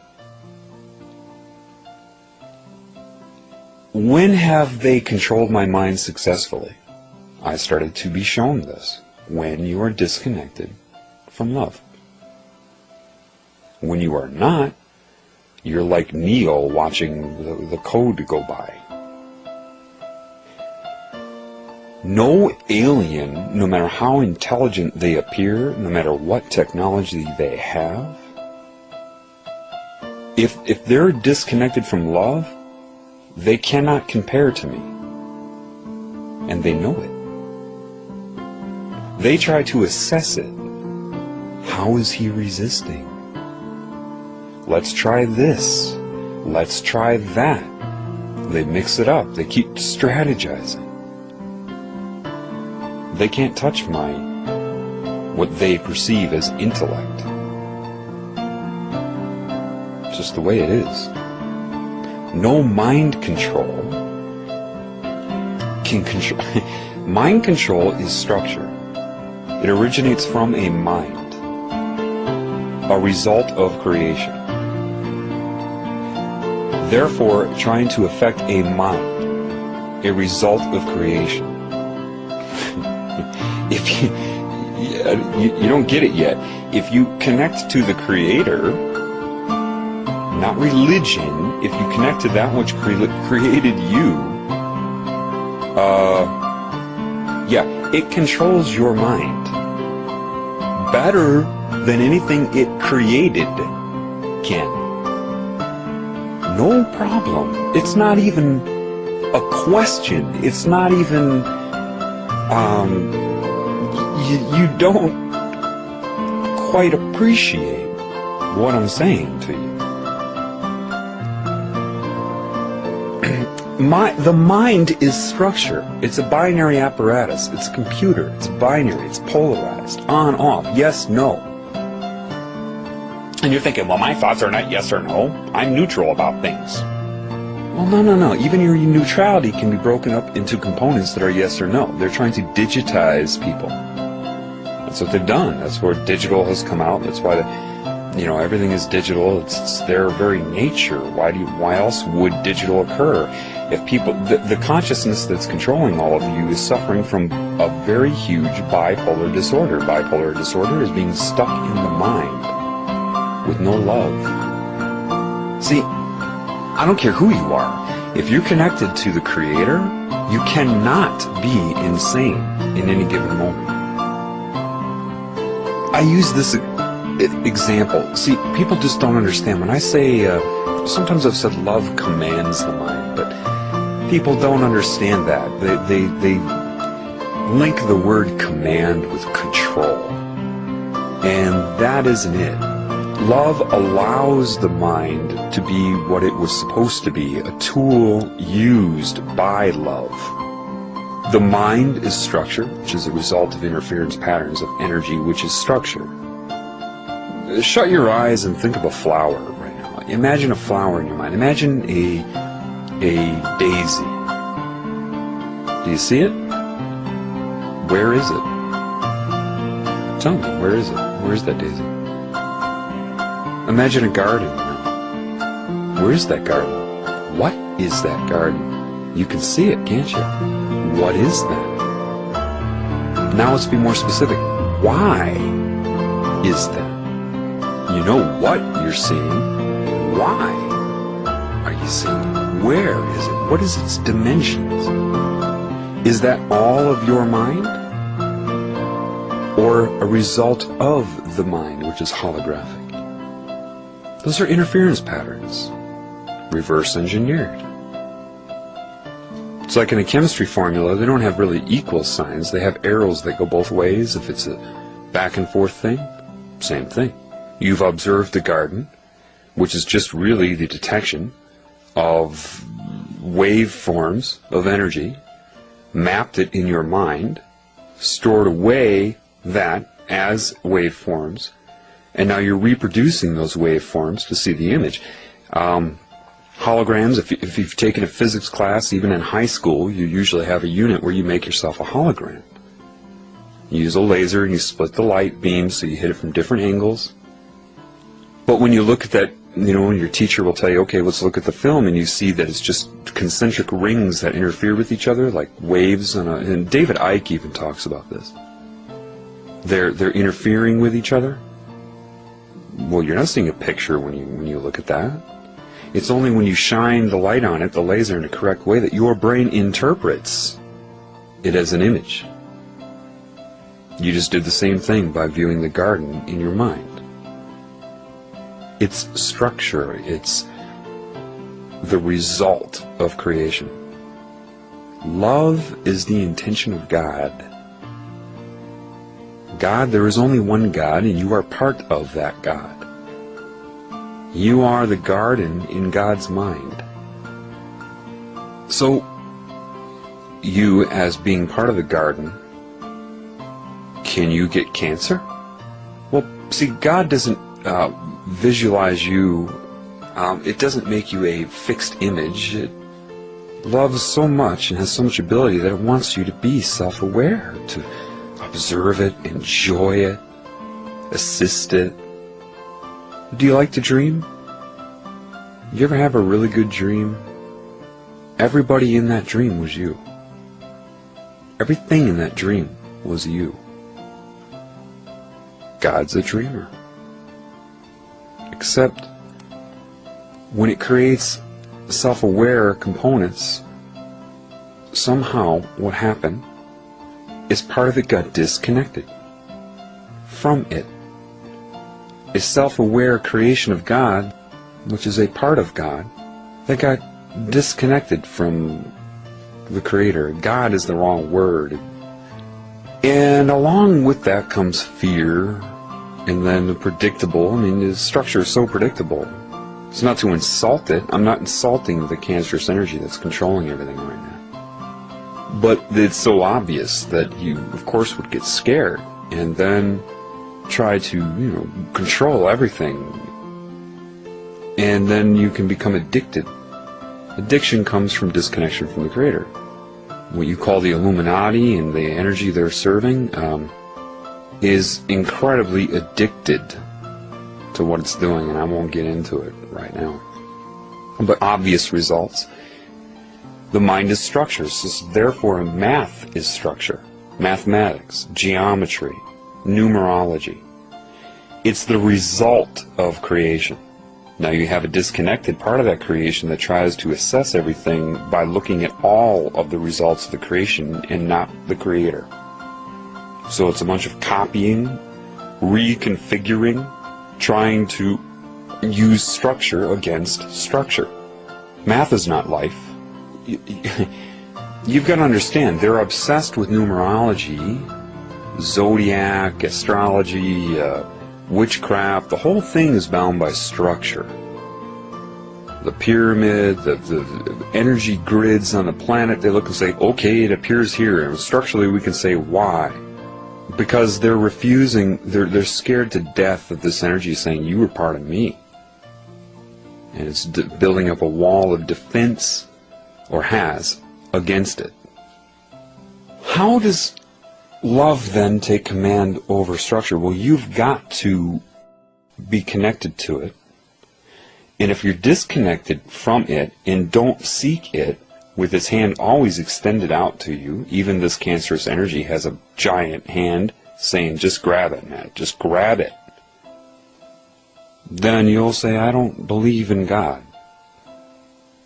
What if one of your skin cells said, if one of my skin cells said, I don't believe John exists. If you exist, John, show me yourself. Well, I can't, because it makes me up. I can't shrink myself down without shrinking it down. It can't perceive me in my full form from the outside to see me as a being if it's within my being. I can love it, send it nutrients, carbohydrates, proteins, electrolytes, minerals, oxygen, but when it's healthy, it just knows that. Cancer is induced by trauma, and that can come in various ways. It could be a virus, it could be UV damage to a cell. What happens there? The DNA gets so beat up, base pairs are removed, and it has different repair mechanisms. Sometimes it's able to replace base pairs that have been lost. Sometimes it's so screwed up it undergoes what's called gross repair. It just starts putting them together at random. Normally the cell dies. But sometimes it creates what's called an oncogene, or this is how they assess it molecularly. Like computers, geneticists don't get it. If you take an advanced genetic course in university, you'll see that everything is explained to you either in math or structure. You take chemistry and it's all structure, electronegativity. The Creator put in my mind, there's an element right away. What's missing from the periodic table? Time. But anyway, electronegativity is the tendency of an atom, or the nucleus of an atom, to want to draw electron consciousness around it within a molecule. You see that with water. Oxygen would be considered an electronegative atom, and hydrogen's not. So when you have two hydrogens hanging off of an oxygen, and you have all the electron consciousness bathing it, surrounding it, seeing itself as I, the water molecule, it decides to allocate more electrons, or that consciousness, around the oxygen. Therefore, less electron energy is shielding the hydrogens. So they call it a polarized molecule, or polar. Positive charge by the hydrogens and negative or more electron consciousness around the oxygen. Well, okay. So it's like magnets or magnetic attraction. If you start to get large molecules, they can start to have different... When you have proteins in your body, let's deal with the body. You have different levels of structure. They call them primary, secondary, tertiary, quaternary. Tertiary would be... Primary is just the chain. Secondary is the winding of the chain. Tertiary would be folding of the chain upon itself to take a shape. Quaternary would be different molecules coming together and being magnetically attracted to each other, like an antibody would be quaternary structure. Okay? Why am I telling you this? Because how does an enzyme then? An enzyme is a protein with a large chain, in chains wrapped around themselves to take a shape. Scientists say, well, there are different atoms in there that are electronegative, and they draw a certain amount of electron consciousness around themselves, therefore, making other atoms more positively charged as it appears. So any molecule that will come in contact with it will be magnetically attracted to the various components of that enzyme.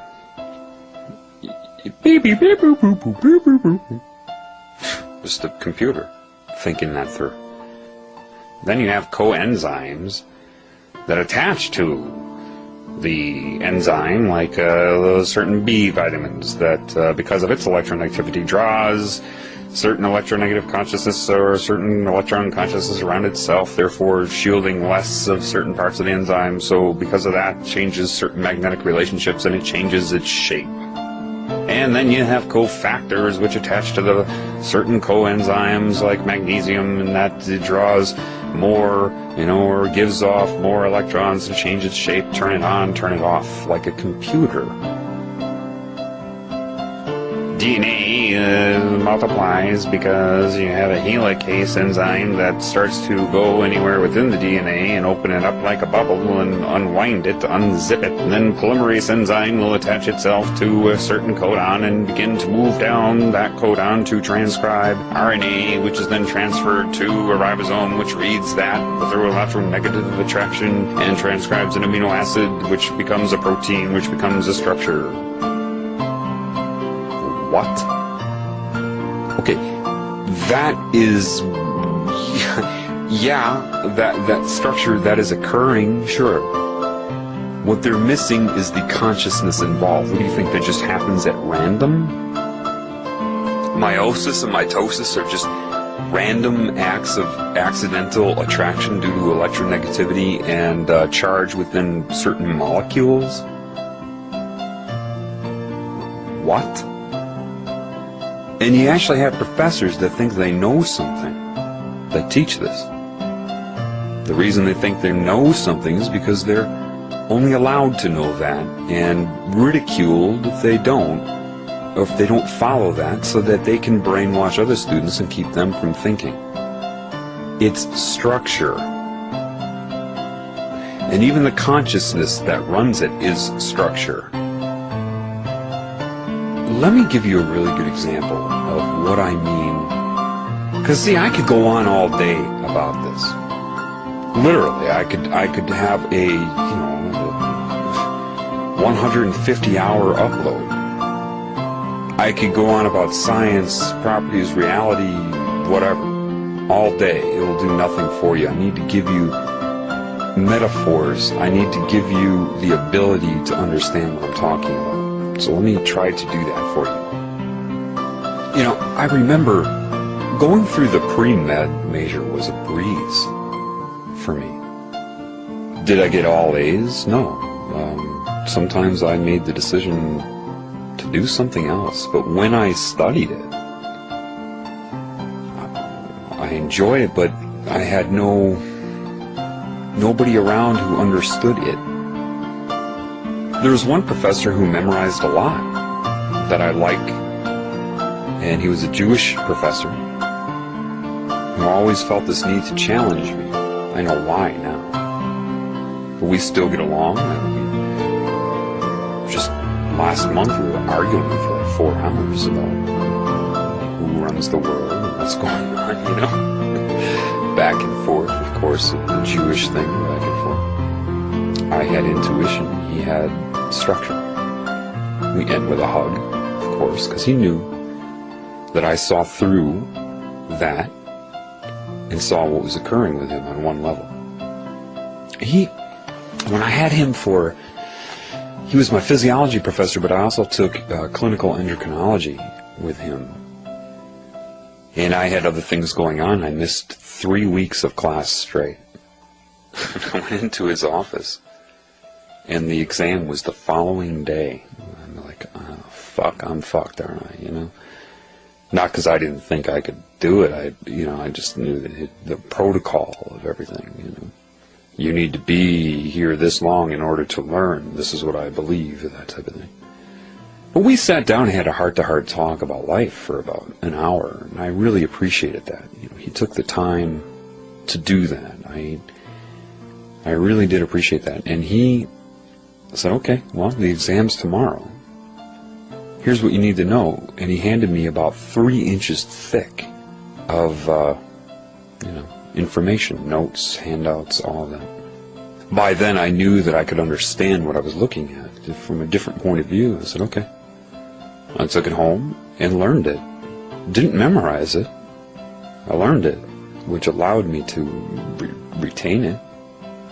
And I took the exam, and then of course he hands it back the following week, and he throws it down on my desk shaking his head. Down on my desk shaking his head. And there's the grade B+. And then he says, flash recall will get you nowhere. And I knew right then he couldn't understand that it was not flash recall. I still, to this day, know most of what was on that exam. I throw it in his face even now. This is one of the things I was arguing with him about. I say, you see, this was like 10 years ago. Almost. Yeah, 10 years ago, actually. And you accuse me of flash recall. Compare me to any student you have right now. The understanding of it. What I'm trying to show you, I said to him, is that I understand why things are happening. Love, the intelligence of love. I've used this analogy. It was given to me sitting by a river. I had the question, what is love then? The answer was given to me right there on the spot. It explained the concept of male-female energy to me in my mind, in my heart, and it just, how can I explain this to you? I was sitting by a river, and there, you know those certain plants that pop up out of grass that have the male components sticking up, the female leaves and everything? It just points my head down, look at that leaf. You just know, so you look at it. And I'm trying to figure out, what is it trying to tell me, until I realize it infuses into me. Okay, male and female components. Then it will make me observe what's around the structure. Oh, the energy manifesting it. Okay, now I get it. So, male-female energy. Then it moves my head up to the sun. And then I realize, okay, male energy. That's what the sun is. Outward energy. Then it moved it down to my penis. Male energy. Outward energy. Then it moved my head up to, not like controlling me like a puppet, it's just the way I'm saying it to you, to leaves on a tree. Well, they receive the photon energy, they're female, and the energy around them, female. Receiving. And then the parts of the tree that look like an antenna, the broadcast antenna, is the male part of the tree. And they made me understand that I'm not talking about masculine and feminine. Everybody has so many different male, female energies, in, out energies in your body. Then I understood, and then it put in my mind, now you understand what's going on. There's this outward destructive energy occurring on the planet. All the electromagnetic pollution, stimulation, everything is this outward male energy. That's why the Illuminati worship the sun and the phallus, and it's male energy. But see, when you're hit with all this electromagnetic energy, it throws your energy system out of balance, which can be female out of balance and male out of balance. It made me understand that if male is out of balance, outward giving energy becomes aggressive, forceful energy. It can be in your actions, striking another individual, venomous words and language. It's an outward aggressive energy. If female is out of balance, then rather than being receiving, you become absorbing, gluttony, shopping excessively, consuming, basically. People that are around you that feel like they suck your energy away from you, that's female energy out of balance. The more out of balance it becomes, the more out of balance male becomes in a person, they become more bipolar or polarized. It made me look at my shoes. I'm like, what am I looking at my shoes for? And then it focuses on the rubber on the bottom of my shoes.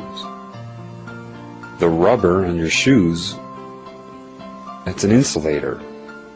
You're walking around without the ability to discharge or ground yourself to the planet and rid your body of this excess electromagnetic energy, which is throwing you out of balance. It said, take your shoes off. So I took my shoes off. It says, now you're discharging. Put your feet in the water. Now we're bringing you into balance. And then it made me look at the tree and made me understand this. The tree is the same as you. It has in and out energy, male, female energy. It's conscious on a different time scale.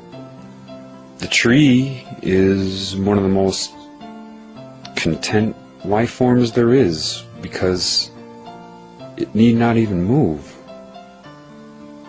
Put the question in my mind, and I say it like that, you think that there's some sort of dialogue going on. Again, it's the only way I can express it to you, but that's not how it is. But that's how I'm going to say it, okay? Just to make it easy to speak to. If a tree were scared of dying or being killed, would it even grow? You can do anything to a tree and it will keep growing until it loses its capability. But if it were worried about a tornado that could show up at some time, what is the point of growing? It said, if you want to see what you're missing, look to the tree. What does the tree have that you don't have? And then it whipped my head back down, male, female, the sun, leaves, all around, trying to coordinate it for me, extracting a metaphor. I didn't have the information available to me that I could look up, so it had to do it this way. And then in my head it came up with certain things. Well, okay, it wasn't inhibited by religion, forced into synthetic guilt, shame, and fear. It wasn't told generically what it's supposed to do but not explained to it, and then coaxed with subliminal messages and programming and consciousness manipulation to make it do what it's not supposed to do. It's not inhibited with fluoride or NutraSweet. It's not subject to media or mind control. So the tree has an active connection to love and intuition. And it said, love, and this is where I learned this, love processes the mind. It is the solvent to polarity. The mind, which is this input-output male-female energy and consciousness and structure, therefore exists in the tree and in you, regardless of difference in form. Why create everything the same? All things being equal, though, same type of energy system, it is connected to me. So then the scenario went. When you walk into the woods, why is it that everybody, they can be angry, afraid, worried, frustrated? All these different vibrations associated with your thoughts. Your thought will be on the carrier wave of that vibration. One and the same. So, if you listen to your favorite radio station, 103.2 megahertz, are you listening to a constant tone of 103.2 megahertz? No, your ear can't even receive that. And even if it was decoded and lowered down, that'd just be a constant sine wave. No, that's the carrier wave. And then embedded secondarily upon that is the audiogram of the music that you hear, the spectrogram and audiogram of the music upon that carrier wave. Well, your thoughts, you can have a thought, I am John, and have that go on different carrier waves. One of lack of self-esteem, one of love, one of answering a question when a professor says, please raise your hand in attendance. The same information can go on different carrier waves. So the emotion is information. It is also a thought in and of itself, and so is the thought. When you walk out into the woods and you feel bad, why does everybody start to feel better? They all know what, but they don't understand why. Well, gee, maybe it's just because it's so serene. No. And it directed me to go start walking in the woods. So take off your shoes. So I took off my shoes and I started walking in the woods. How do you feel?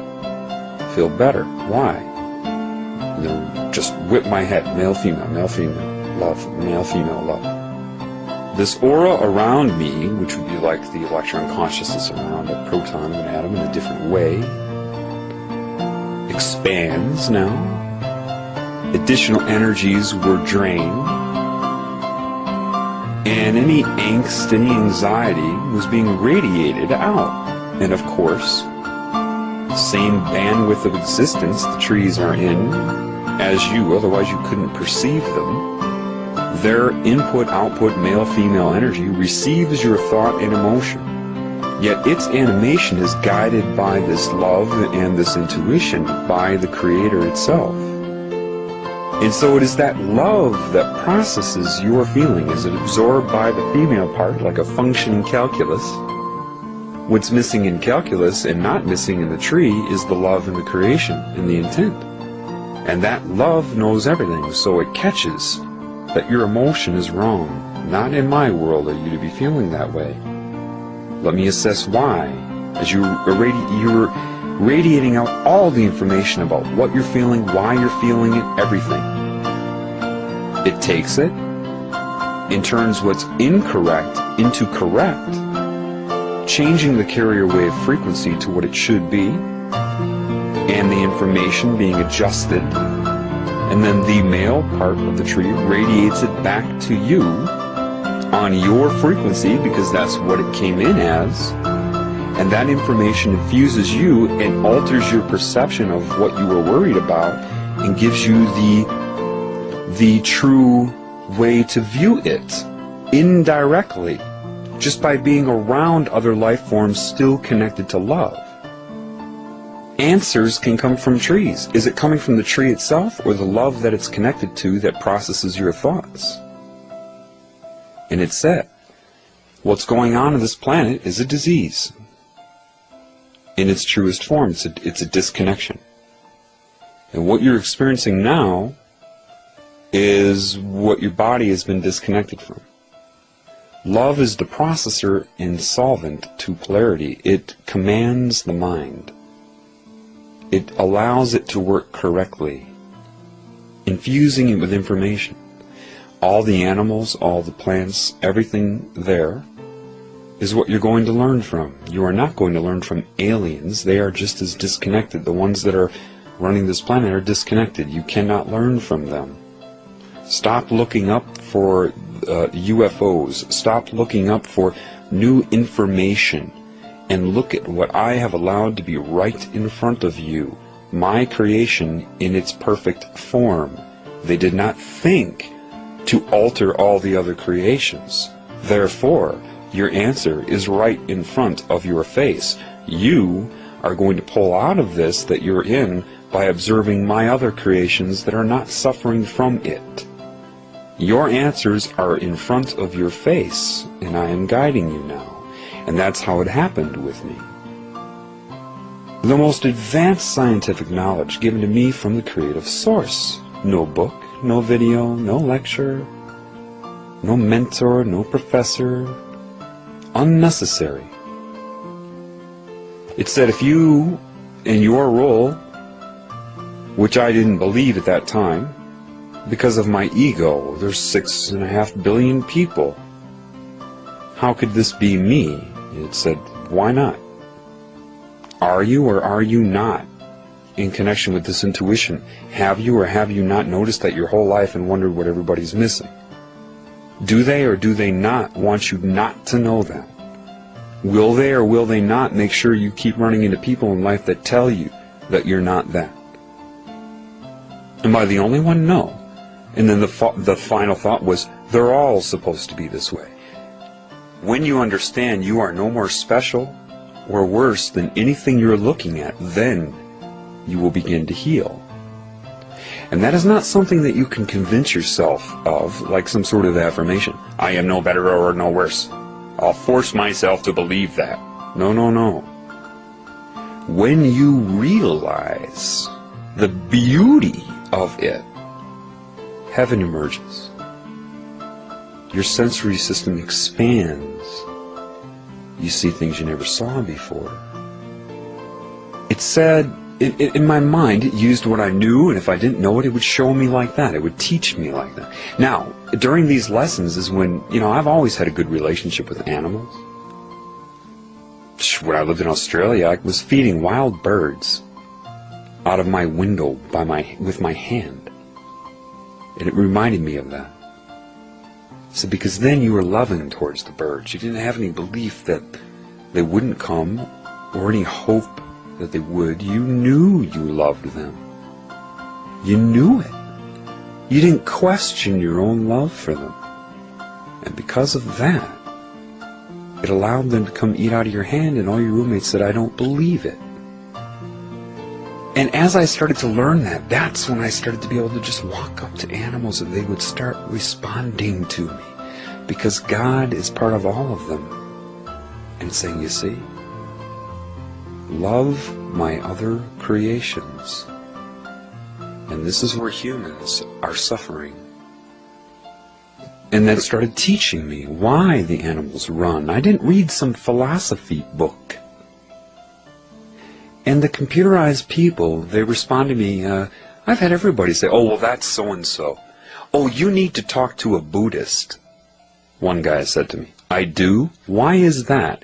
You need to talk to a Hindu. I do? Why is that? I'm talking to the Creator right now. Those people are bound by structure. Why did I always have this feeling of connection to Bruce Lee? Because I understood what he was talking about. You see, there are a lot of people here that are playing a role in the healing of humanity who will begin to be revealed to you. One I can tell you right off the bat, without a doubt, the moment I saw him, within minutes, I knew. He's famous. The only reason I bring it up, I've seen a lot of people that are not. I bring up a famous person so you know who I'm talking about. It has nothing to do with their fame. One person I know that's here on behalf of the Creator is Caesar Milan, the dog whisperer. He deals with robots on a daily basis. People think it's about how to raise your animal. That's what the show is about. No, it's showing humans their disorder. That's what that show is about. Through metaphor. I don't have to guess. I don't need to talk to him. I know. It's just that. So love can change your perception, even indirectly. If you have love in you, and someone tries to psychically attack you, those carrier waves, that information, the intent of that is grabbed by love and it says,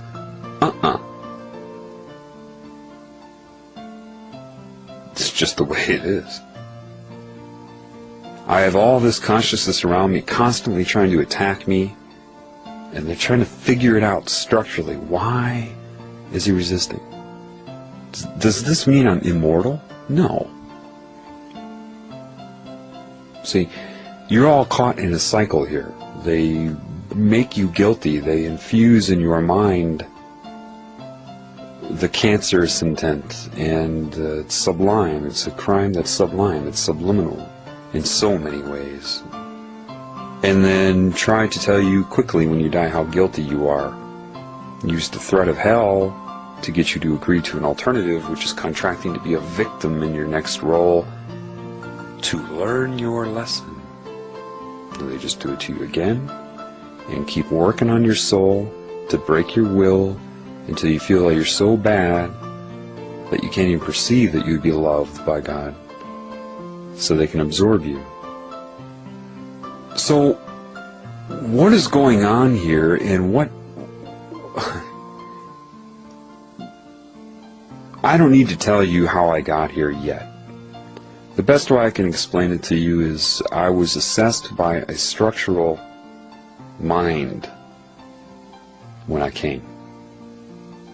Disconnected from intuition, therefore, I was not told what I was. Otherwise, that would have been read in my mind. When I was born, the love in me was seen like a beacon. They go after that right away. That's what they're trying to stop. Right away, that's what they're trying to stop. I was allowed to suffer, dip into all kinds of horrible things in life, just enough to understand it. See virtually every aspect from every cultural point of view.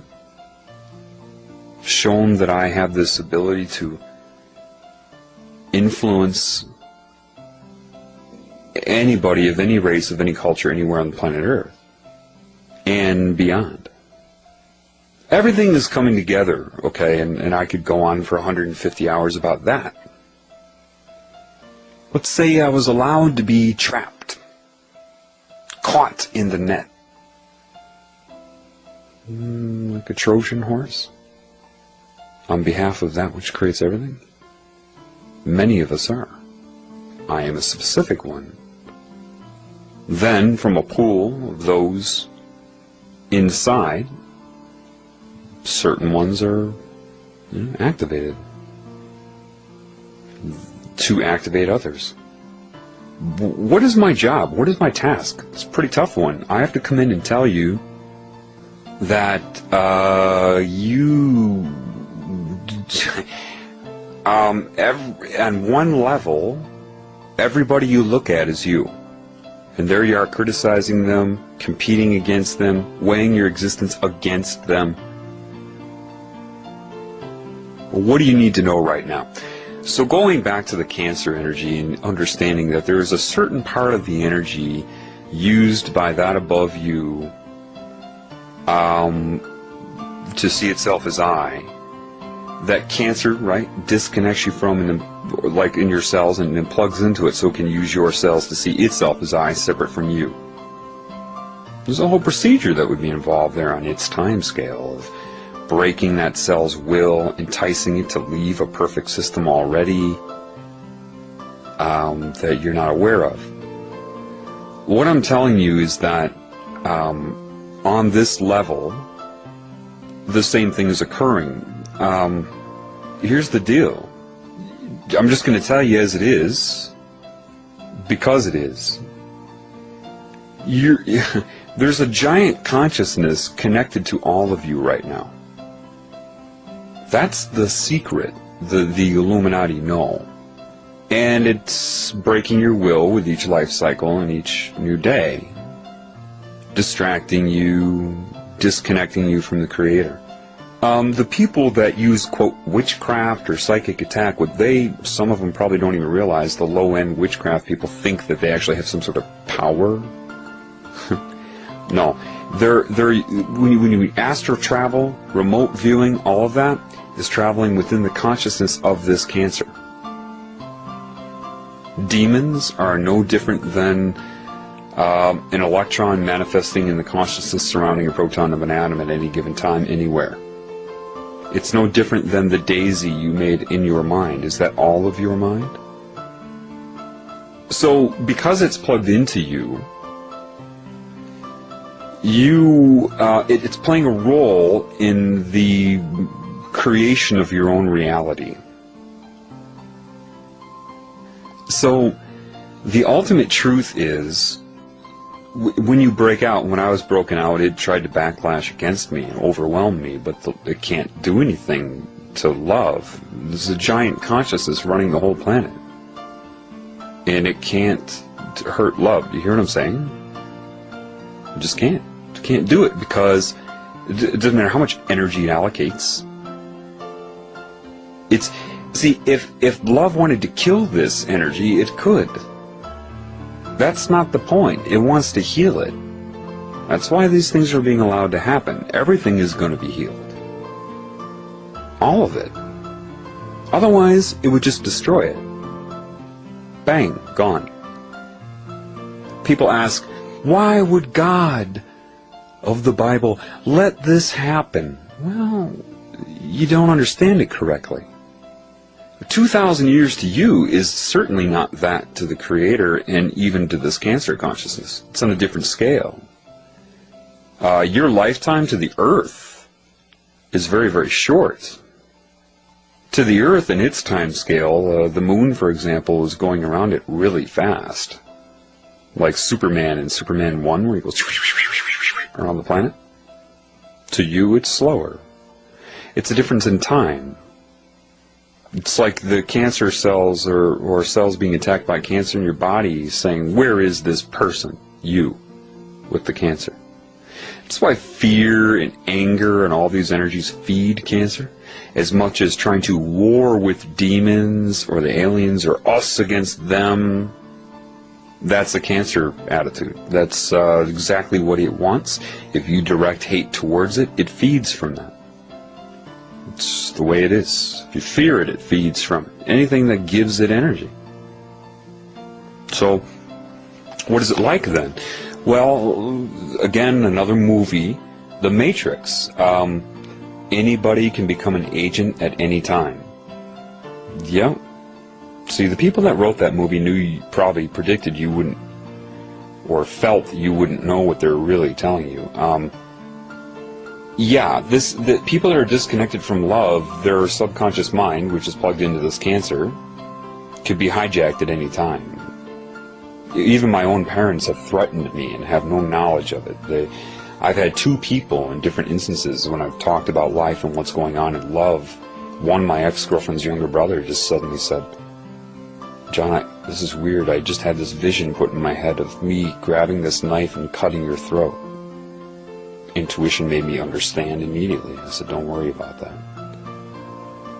5 months later, I was at another person's house. Another guy says the exact same thing. I just had this vision of me cutting your throat.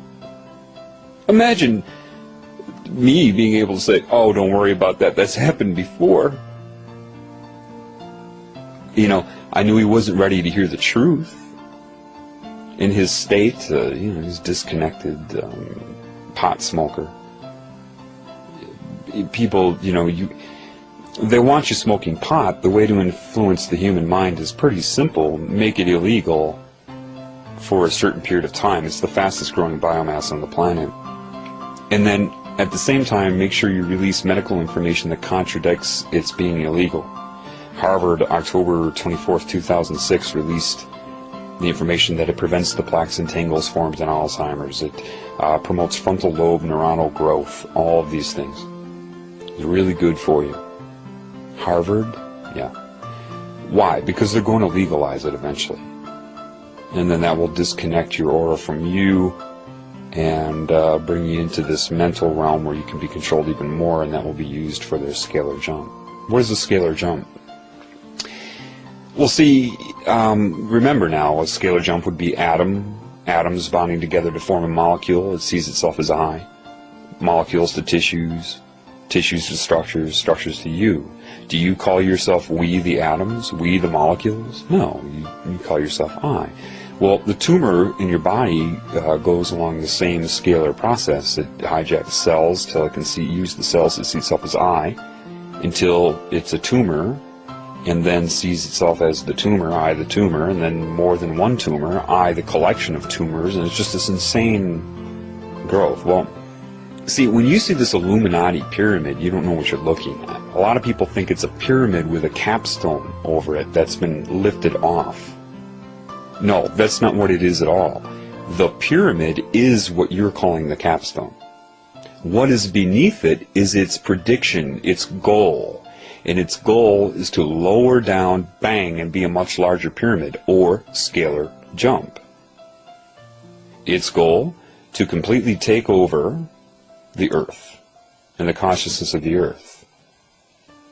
And it goes in scales. It's taking over, has taken over humanity. Look at you. None of you know why you're here or what you're doing, why you pursue the goals that you're told you're supposed to pursue. The whole money system, there's no need for money in the universe. None whatsoever. There's no need for it. At all. There's no need for a monetary system. At all. You wanted to build the buildings that you built? Fine. Humanity could have come together collectively to do it because they wanted to do it. People don't need to be paid, and they don't. I mean, it's a disease. Money has even got a hex on it. It's Kabbalah. The less love you have, the more shame you have, the less self-esteem you have, the more controllable you are. Why? Because you're supposed to have self-esteem. You're supposed to have self-love. They condition you to call that bragging if someone loves themselves. What? No. To love yourself is to love your creation, which means by default you'll love the Creator. And nothing can control you. What am I telling you? What have I experienced? Well, perfect strangers, over 100 by now, come by, and you call it synchronicity. Most synchronicity is this cancer consciousness utilizes the same mode of communication in some ways as God would, so God uses other methods, but a lot of synchronicity is coordinated and created by this cancer consciousness. I've had perfect strangers come up and just start reading my mind, trying to antagonize me. I've had, and I'm not talking about statements that I somehow conformed into a belief system and through paranoia and delusion thought they were talking about me. No, I'm talking about exact responses to specific thoughts. At that time, it wanted me to believe they were aliens and reading my mind, and no. It's this consciousness can manifest in anybody. Why don't they know it? It's very, very simple. Your conscious mind is that which accesses your subconscious mind for that meaning which you're going to project onto your reality. Well, similarly, when you dream, I'm sure you've heard people say things like, I had this dream last night, and I was in my house, but it wasn't my house. I mean, in my dream it was my house, and I believed it was my house, but it wasn't my house. It was completely different, but it was my house. And then my girlfriend came in the room, but then she turned into an ice cream cone. But I still loved her as my girlfriend, even though it was an ice cream cone. Made sense to you in the dream. Same mind. Because it's only the meaning that you're experiencing and what you're projecting. What makes you think it would be any different in this reality? It's just your brainwaves are increased to beta, so you take in more per second, but the belief modification and manipulation is the same. It's just because your state of being is different from a dream, you assume that you're aware right now. What is happening? You'll justify. See, this cancer consciousness can't be too noticeable. It can't just control people left and right, or people are going to start to realize something's up. It has to be very, very subtle right now. So when it, if it wants to speak to you through other people, it will look in their brain real simply, instantaneously, for whatever beliefs or things in their brain could apply to say to right now that would have enough, could be utilized for dual meaning in an expression to you via the consciousness possessing them. See, it's simple. Then they think they meant to say it, and to them it makes sense, and they don't understand the dual meaning that is meant to neuro-linguistically program you, to influence you, and blah, blah, blah. Now, the higher-level Illuminati people know this, and they still sold out to it. Because they don't recognize the disease of this, the bipolar nature. They think this thing intends to play good and bad. Both sides. To balance an equation, math. Math is only the result of creation. Why are they obsessed with balancing the equation? They believe that it's a strategy to play good and bad when they don't understand that the consciousness doing this is suffering from this duplicity, from this bipolar disorder, this split personality, this binary nature. It is a giant mind disconnected from intuition, but intelligent enough to first come and disconnect and then persuade the people that succumb to it that that's what it wants to do, that that's the methodology of it. It's in control. They buy it, of course. Certain coordinated events to ruin their connection to God, so that, and through synchronicity, they feel that they actually chose to be in witchcraft, to embrace Kabbalah, to be a Satanist, they feel like that's, everything makes sense to them, just like an ice cream cone in your dream being your girlfriend. This is the problem. So literally, I'll give you an example of something that would happen to me if I'm really embracing the love for me. Just a couple of weeks ago, I remember walking in the parking lot of a grocery store, going inside and thinking about this love and how it's affecting me. And all of a sudden, a girl with another girl by her car turns and looks at me and catcalls me. It does that tongue-rolling, twirling thing. I can't do it. And I knew right away, oh my God, that's this consciousness that just hijacked her mind, made her think that she wanted to do that. Why? How does this seducing you with physical pleasure, is it about being good or bad? Is that what it's about? Is that what you think? No, it's not. There's a very specific reason that you are hit with lust, and why just about every subliminal message, from pictures of galaxies online in between the stars to everything is corrupted with it. Sex. Seek sex. Seek sex. Everything. Sex is everywhere. Why would it be that way? Why 666 and sex? You need to ask yourself that question. I'll answer that in my next upload, but for now, try to see that you cannot figure it out with your mind. That you'll say, well, this could make sense, and that could make sense. It could be this, and it could be that. And you could, 24 hours later, be like, gee, it could be this, and it could be that. Do that with anything you believe. I'll give you a hint, though. What is it that you think animates sperm when a male ejaculates? Scientists will tell you, oh, it's because of the alkaline and acidic solutions meet and change the pH, which render the sperm active. What? And because they have PhD after their name, you believe that. When it makes no sense whatsoever. Yeah, the acidity may change, the pH may change and make it more harmonious for them, sure. But that in and of itself is not consciousness or life essence. That's acid-base chemistry. When the male emits the sperm and ejaculates, the same reason the Creator had me look at my penis after I looked at the sun was outward male energy. That's the creative life essence that you emit. That animates the sperm and shoots into the female, and even that energy, depending on where her egg is at that time, can actually start to animate the egg and make it aware.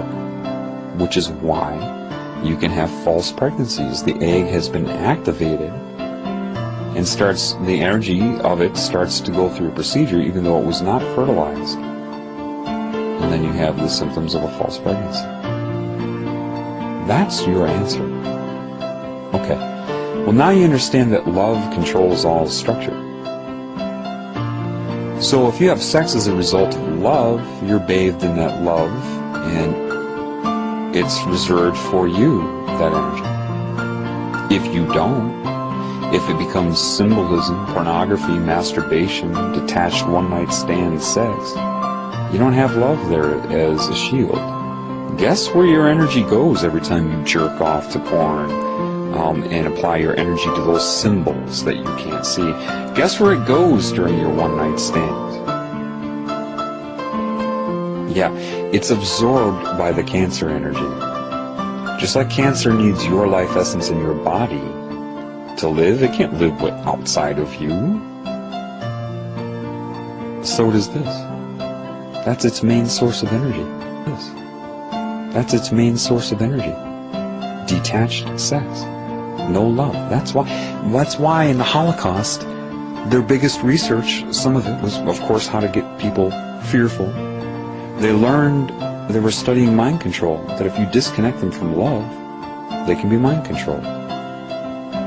Why do you think they were obsessed with the bond between the mother and her child? That was love. They weren't trying to figure out the beauty of it, they were trying to destroy it. Certain chemicals, electromagnetism, everything. Implemented now. This is what that was all about. This is why everything has become so perverted and detached. They're eating the energy. Every time you have an orgasm, especially to something perverted, what is that? You need to ask yourself, why am I having an orgasm? Looking at a two-dimensional image, some perverted pornography, you're just rewiring your brain because you're not connected to love and spirituality. It just becomes a thought that triggers the orgasm, the symbol.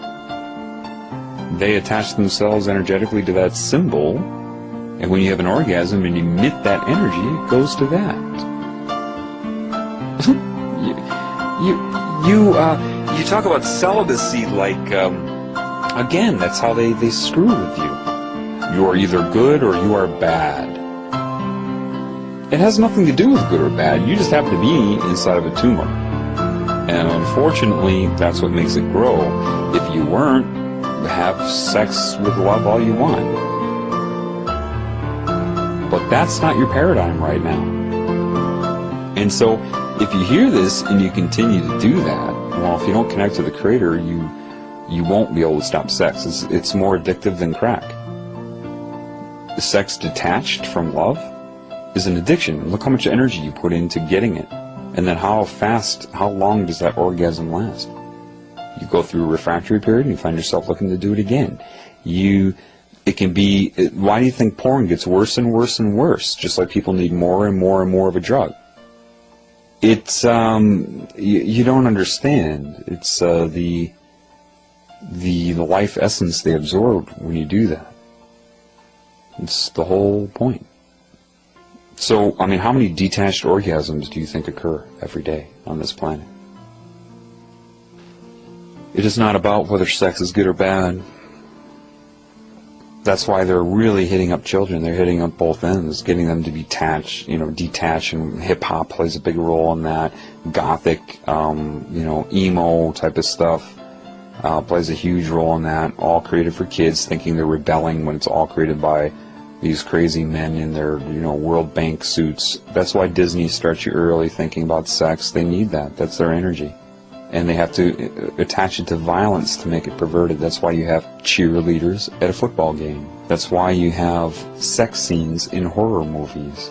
They're trying to combine violence with sex because then to be violent is to not appreciate another creation, which is a guarantee that you're not connected to love. Therefore, the energy is usable by the cancer.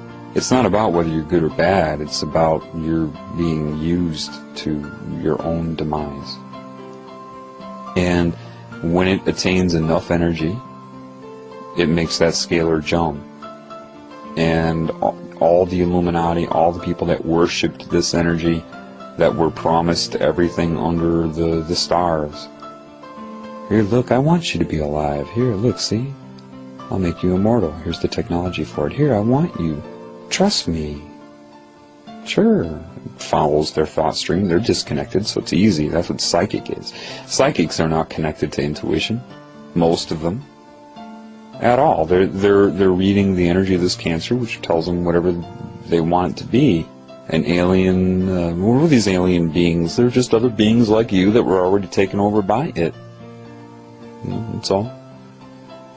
If you're disconnected from love, that's why the psychic, can beat you. Just watch as your thoughts form as they occur. It counters them. Whatever doubt you have about it, it counters it. If you're intuitive, it can't. It can't see it emerge. That's how I saw the entity possessing my ex-girlfriend for the first time. So the eyes of intuition caught it off guard. It was resisting me seeing it. Didn't know. Couldn't read it in my mind. In your scalar relationship with the Creator, you're afforded your individuality and individual expression, not cancer. Once it takes you over, you're a slave. You think you have power. Witches think they have power. These sorcerers think they're using the Kabbalah. See, you have sorcerers, witch people that get into this. They'll use different energy techniques. So I'm going to use the claw. The claw is where I send this imaginary claw out and put it around somebody's heart and mind and send my intent and control them with it. And then all that is a consciousness connected to you and to them. And if they have low enough self-esteem, they can be controlled, and it does it for you and tells your mind that you're actually using some sort of power.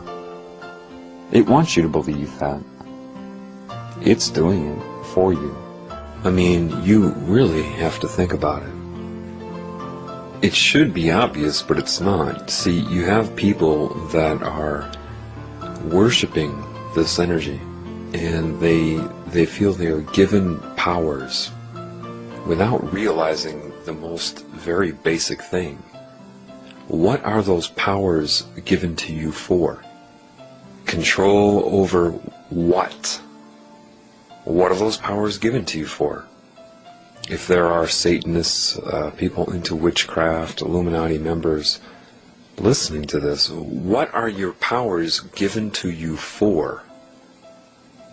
What are they given to you for? To control what? Other people. I'm sorry, let's back up here for a second. This energy has come to hijack the entire human race. Why would it not give you power over other people to manipulate them? That's the whole point. See, people think they're getting powers. Powers to do what? To destroy your own kind.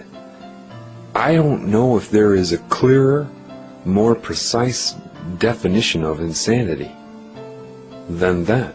I mean, if you knew what was going on, adult men raping children hard, sorcerers using witchcraft over people, and voodoo, where are all these energies being directed? At other people. Am I right or am I wrong? If you're a sorcerer, where's this confidence you have coming from? What are you confident in? Your ability to do what and to who? To control and hurt your own kind. And if you haven't figured that out yet, that means you're a Wiccan. Which means they have you calling it a craft. You don't know entities are doing it for you. And so they want you to be sympathetic towards it. So, I don't know, this isn't in numbers, it's words, but if I used the word equation or math, this would be what, first, second grade math?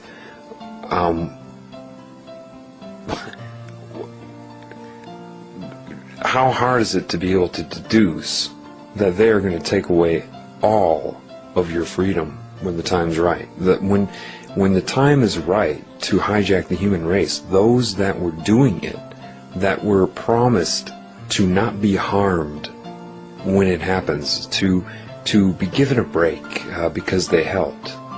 How did they help again? Let's just recap. What were they doing to, quote, help? Oh yeah, destroy the whole human species. What are they? Oh, that's right. They're the human species. What was its agenda again? To give you power to do what? Control and harm and manipulate and destroy the human species. You know, they look at it like, well, I myself am not doing that. They don't understand the collective impact of the whole thing. They don't get it. They think they're going to be spared for some strange reason. The mind control works to convince a species to destroy itself, and then also, I mean, you should give a standing ovation to this Cancer energy. Really. I mean, it's convinced people to want to destroy their own kind, and was able to convince them that they will be spared. Think about that. You should be on your feet applauding the Cancer. Now, I admit, I have a different energy. I can see this, but it's so simple, so easy. I can't believe that it happened. Because it's too obvious, it's too... I mean, I understand. Before I woke up, I had only a foggy idea that something was wrong, but I lived in denial about it, you know, pursuing a career, pleasure, day-to-day living, week-to-week living. But now, looking at it, I'm in awe of the utter insanity of the whole thing. The whole thing is just incredible. To come to a species and somehow convince it that it should destroy others, and I suppose you have to first, you know, psychically, this is why the Illuminati, when I say they're synchronously coordinated, what do I mean? When there were children, people that get into witchcraft, Satanism, any type of thing like that, don't understand that they were attacked by this consciousness, these entities as children, and worked on throughout their childhood, and you know, various events are coordinated, taking away self-esteem, making sure there are moments where they feel powerless and hurt by their own species. Their thoughts are manipulated to be angry at other humans. That makes them a prime target. So when witchcraft or any of these things are brought to their attention, they actually feel like they chose it, like it's something they want to do. Why? Because they felt hurt and powerless. And then the very energy that's saying, here, let me give you these powers, is the one that hurt them to begin with. The irony is this: before humans were attacked by this energy long ago, they had more... they were multidimensional. They were at peace with creation. Everything was fine. They could do more than the Illuminati members are allowed to do now. Oh, here, let us show you this different frequency range, this different dimension. And they have no idea that that's how humans used to be able to be. So the one that took it away on a long time scale to us, and with individual lives, then gives it back to you, and you think it's something giving you a gift? It's no different than being a prisoner and being given an hour to walk outside by the prison warden. It's a real mess, and it works. I mean, if you don't understand this, right? You're not aware of the consciousness, but you can't. Can you figure it out? Ask yourself. With each new year, you have more and more adults raping children, getting worse and worse, abusing them, victimizing them. Forget about what the Illuminati do for their rituals. I'm talking about the common folk doing this and wanting to do this.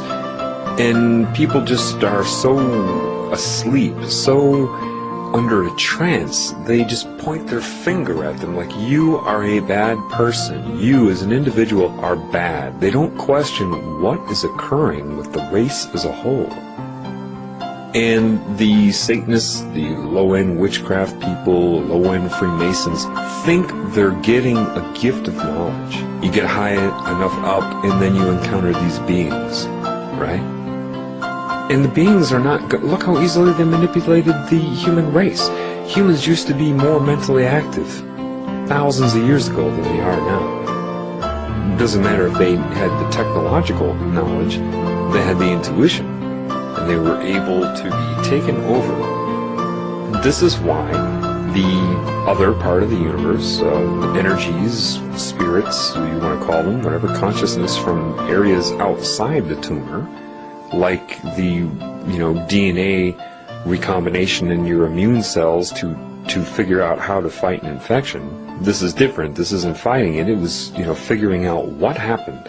Okay, this is a problem. It's spreading. It's disconnecting. It's dividing, conquering, and absorbing and growing.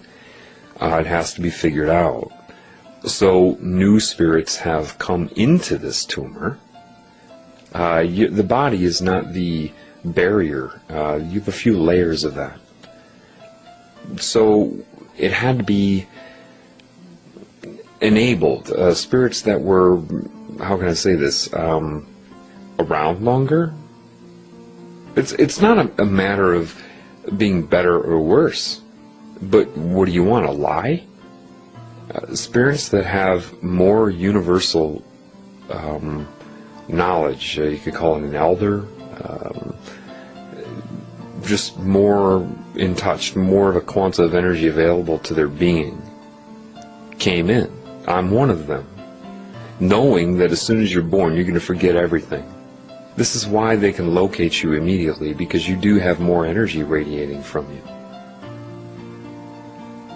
And the idea is to come inside with extra energy and energy now on the outside of this, kind of they're communicating with you because they have to wake you up, because there's no way you're going to do it without that. So it's a coordinated effort to open up the communication so that you can activate people. Because the irony is this: when you're dealing with cancer, a virus, or look at a viral infection. A virus is not alive, it's non-metabolizing, it's like technology. It comes into your cells, and your polymerase enzymes have to read the DNA or RNA or whatever form it's in. If you don't do that, it can't hurt you. How do you think you get over a cold or the flu, both viral infections? Too small, and within the cell, they're intracellular, during their infection, so you're not going to kill them. So how do you end up getting over something like a cold? The consciousness of your cells finally realized, don't read this DNA. Mind control is the same thing.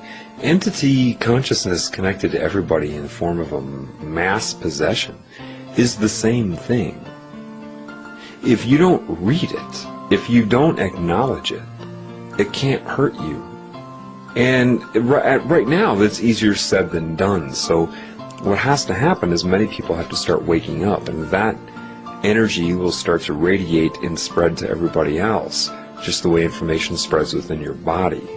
So it's difficult for people on the front line of this, because you get hit hard in a way that they try to really manipulate your sense of reality to keep you from realizing your own divine existence, your own creative essence. I mean, who is the creator?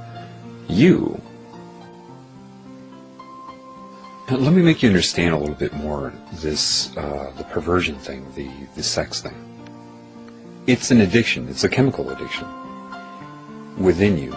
And what you need to understand about an addiction is you cannot resist an addiction.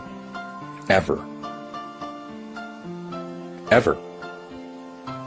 You can only understand and connect to love, and then change your resonance, and then the addiction's gone. See, because your body is the result of the mind, and the mind should take direction from love. Because your body is the interference patterns of your consciousness. Ultimately, I mean, it's back and forth. It started as structure, mind inhabited it, and like a piece of clay with instructions in it, the mind molds that clay. This is why you could hit the body with a resonance or a wave representation of a certain chemical, and then components in the body will assemble together as that chemical. The energy will slow down and condense together as that chemical. The energy will slow down and condense together as that structure. Structure is waveform, waveform is structure. You cannot resist it any more than you can resist a heroin addiction. Okay, so when you say, oh, well, okay, sex is the problem, I gotta stop sex. No, it doesn't work that way. You can't, you won't. Watch, you won't be able to. You think you will, but you won't. It's not how you get over an addiction. See, with love, you cannot emit love. That's a mistake some people make. I had to correct a shaman on that. She said, John, you have to radiate your love at them to plug them in. I said, okay. So she said, point your finger at them and send your love through your hand. All of a sudden I see this like smoky disturbance in the air of my energy being sucked out of my hand and gobbled up, and thank you very much. That was good. That's basically what happened. Then my arm hurt because that essence was taken out. And then I realized through this that you cannot emit love, you can only love. You have no control over love, therefore how can you direct it? How can you take it and whip it over there or whip it over there? Love cannot serve the mind. Connect to love and then love what you want to get love, which doesn't require aiming your finger at it or focusing on it or trying to radiate love at it. No, that's structure. That's only structure that you're radiating, that energy. Just love it and the energy will bathe it. It's the only way you can do it. There is no effort, there's no procedure or protocol you can take to emit love. Love directs you, you don't direct love. Love can make you go up to somebody and scratch their back for them. But you can't go up with the intent to scratch their back to make them feel loved. To think the scratching of the back will create love in them. No. There's a very big difference between the two. When I had that upload on Christmas and I was talking about the keys to God, let me be specific about that now. You know, I had my emotional response to that. You will too. You'll break down too. That was my response to love under a severe attack. One of the many. Every point in time has its own resonance. Therefore, any memory you have of the past has a resonance. That resonance was directly correlated to what genes in your DNA, what codons were turned on and off. An addiction to drugs, sex, and everything else is a manipulation of the DNA for chemicals and alter what you call homeostasis in the body. So what it showed me was that if you just shut your eyes and picture your point where you are now, say just looking forward, very basic, you don't have to do this, but the past would be, say, just if you tilt your head to the left, you go to the past. If you tilt it to the right, again, structure, I'm just giving a metaphor, okay? Do it however you do it. And what occurred to me is, what it showed me is, have you ever had that smell or a sound or a situation, a scene or something that triggered not a memory of your past, but actually took you back to it? Well, you start that way. You find something that brings you back, and you can't just remember it, you have to go into it. If the year was 1978, you have to, in your mind, pretend you're sitting there in 1978. Right now it is 1978. And you don't have the mirror for that. You look out of your eyes and see yourself as that child. And what you do is, everybody has significant moments where you were attacked by this cancer. All of you. And those moments were to make you do something that brought shame to you, ridicule, whatever. Or something happened to you, you were abused, or something bad. And when you start to connect to love, you go back and you have this understanding that they were controlled by this consciousness. You start to get that, you start to understand it. You go back and you can actually, forgiveness is understanding. It's not an act, it's not an admittance, it's not anything other than knowing. You either forgive or you don't, just like you love or you don't. It's not a procedure or something you force yourself to do. You can only do it when you understand. Therefore, it's not even forgiveness. That's a word. It's, oh. Then you see, oh, I did this when I was young, but now I start to get an understanding. There's other things involved, subliminal messages, a consciousness directly plugged into my mind that wants me to feel separated and shameful.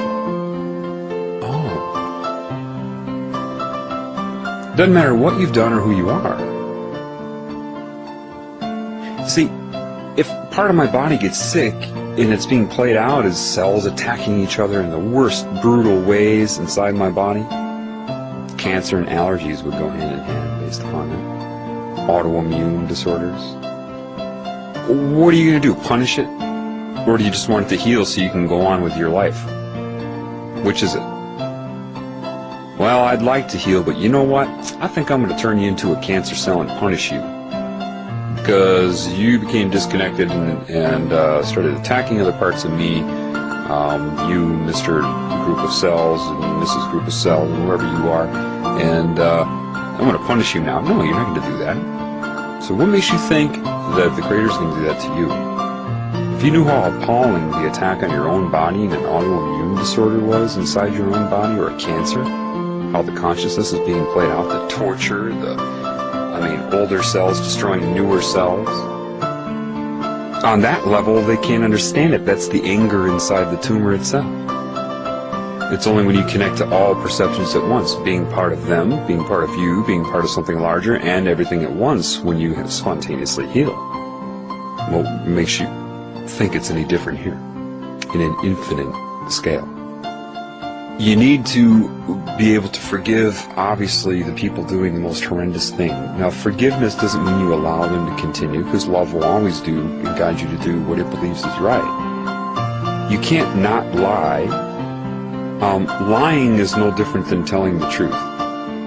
If you intend on doing it, if you intend to do it, when you're connected to love, you just will tell the truth. It's more about not what you do, but the intent of what you do, which you cannot constrain to rules and guidelines. What is right in one situation with one person may not be right for that person if they're in a different emotional state and you are in a week from the first time. You cannot remember what is right and wrong. Life offers an infinite possibility of interaction. You cannot retain it. This is where laws come from. Rules. Political correctness. The whole thing is an arrest on life itself. You don't need laws. If you're connected to love, you live it. You don't need to adhere to something. The very fact that there are laws here shows that there is a major problem. Forgiveness is understanding. And first you need to forgive yourself. Because you were manipulated. It doesn't matter if you can perceive it yet. I can. You have no idea what's going on. You were manipulated to do everything you've ever done to other people. The whole point is to make you attack other people and to be separate from them, and there are varying degrees. You cannot accept the judgment of man, because the man is connected to this cancer energy. You have some person commit a crime that lives down the road from you, and you're so quick to point your finger at them. What if it was your own son or daughter that committed that crime? Would you be pointing your finger at them? Well, no. Why do they deserve your love? And the one down the street does not. You're insane. It's your love for your child that makes you sympathize. Even though you don't understand what did it to them, you still have more of that love, the broader perspective. Yet you reserve that for your nuclear family or close friends? That doesn't mean covering up for them. If you're, say, a drug addict, or a sex addict, that means your body is wired right now to be that way. When you were a child, you did not need to perceive bad in order to perceive good. This whole black-white, yin-yang, good-bad balance of the equation is insanity. It's a computer trying to assess itself. That's what it sees. All the results of creation, not from the creation point of view. When you were young, you had to be taught to view things as good and bad, right and wrong. Then once you got hit with TV, Barney, Elmo, Sesame Street, Disney, bye-bye. And that's when you start being selfish. The more TV you watch, the more toys you get, the more all the stimulation from this cancer. And pretty soon the child starts saying things like, mine, before they're quick to come up and just offer it to you. and to share. You didn't need to perceive bad in order to perceive good. That's why you have drug use, gambling, sex addiction, anything like that. You escape from reality. You have to perceive bad, and it's a polar, it's a backlash. It's the pursuit of pleasure and avoidance of pain is what motivates everybody, like robots. But as a child, you can't remember anymore. The reason you weren't compelled to drink before you hit puberty, you weren't, most of you, unless you were abused, which isn't your fault, but if you weren't out trying to get laid all the time. Question: when were you happier, then or now? Do you remember when you were young and before you were tarnished with, and I'm speaking to older people now, because kids are less, they're hit with sexuality so early now in so many ways that the innocence goes early. What used to be a crush in 6th grade to somebody in their 30s, children today would have to think in terms of 1st grade. More access to porn, more sexual, stimulation subconsciously and everything. But do you remember when you were young and you had that crush? That you loved somebody. You just loved their creation so much. They just did it for you. There was something about that girl, or if you're a girl, that boy, that made your heart go pitter-patter. And did you ever have dreams about them? I remember that. I remember being in love with this girl in elementary school. And my dreams were not fucking her. I had dreams of holding her hand. And that was more beautiful and pleasuring, had much more pleasure associated with it than getting laid. I hadn't had sex yet. I didn't know what it was like, but it was like something was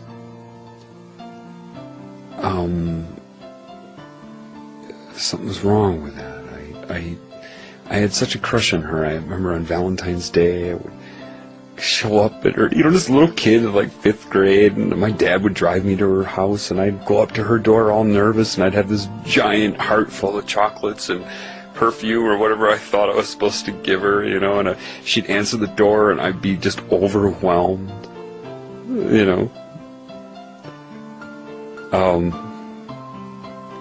That was the love in me. Now, they'd already tried to take it away, so I didn't have the self-esteem then that I have now that's being repaired. I mean, I've had self-esteem my life, but a lot of it was based on my mind. I thought I was smart. Yeah. Anyway, that's better than any lay I've ever had. I remember when I first had my first experience of detached sex. This girl named Carla. And I knew her well, but I knew I didn't love her. And we just had sex, and I remember driving home. I was 18. And I remember thinking to myself on the highway, I just did apparently the most intimate thing you can do, and I feel more lonely than ever. Now that should have been a warning sign to me. But I had this other consciousness that I was not aware of at that time. I had to go through these things. This way I can relate. And I remember that.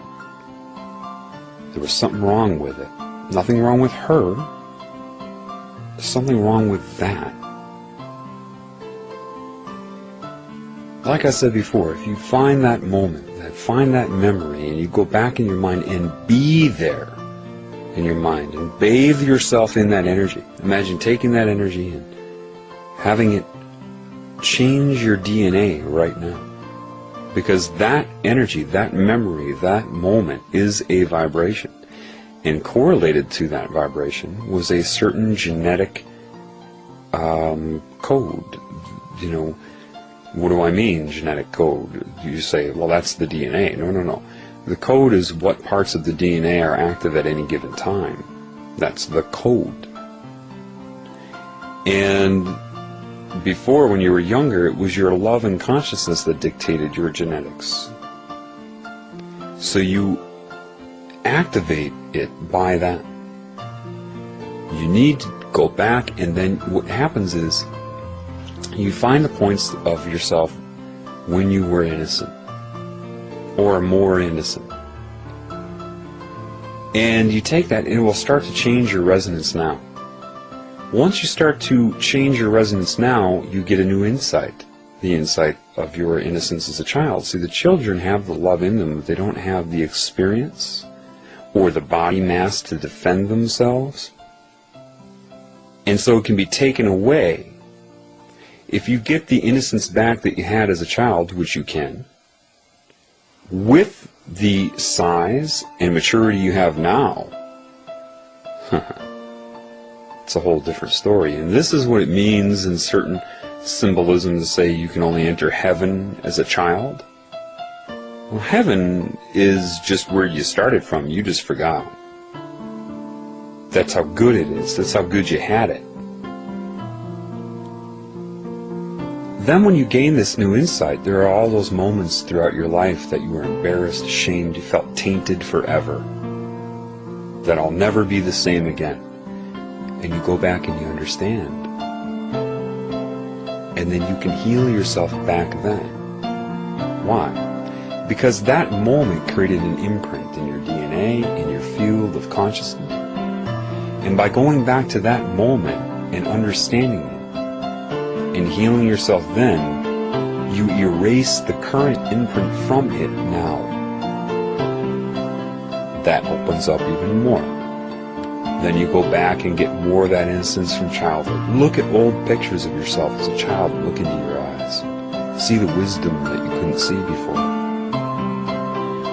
Find those pictures that you were embarrassed of until you can look at them with love. And you start to understand, oh my gosh, now I know what was making me feel embarrassed. And it's not a matter of pushing it away, it's a matter of letting it go. Men that were forced to feel feminine don't understand. See, there are things I haven't told you. They take every time. See, what you don't understand is this. Every time you have those moments, those salient negative events in your life, you kick that part of you out of your body. There is a part of your soul that is of all time. That slice you move out of your body, and that's a quantum of energy that could be available to you. That is no longer available to you because it can't get back in. There are fragments of you all around. Some being tortured by this energy, connected to you in your body now, so that you act out in response to that torture. And then they force that part of you to watch you act out on this plane against what that part of you knows you shouldn't be doing. Ask any shaman this, they'll tell you that. They know. Your soul is holographic. Just like a hologram, you can cut it into pieces and you see the whole image on every piece. Same thing, you take a part of your soul energy out, it will manifest as the whole of you.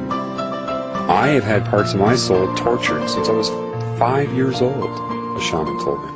Because they knew what I was doing here. They knew they had to keep me from connecting to love. That was their strategy.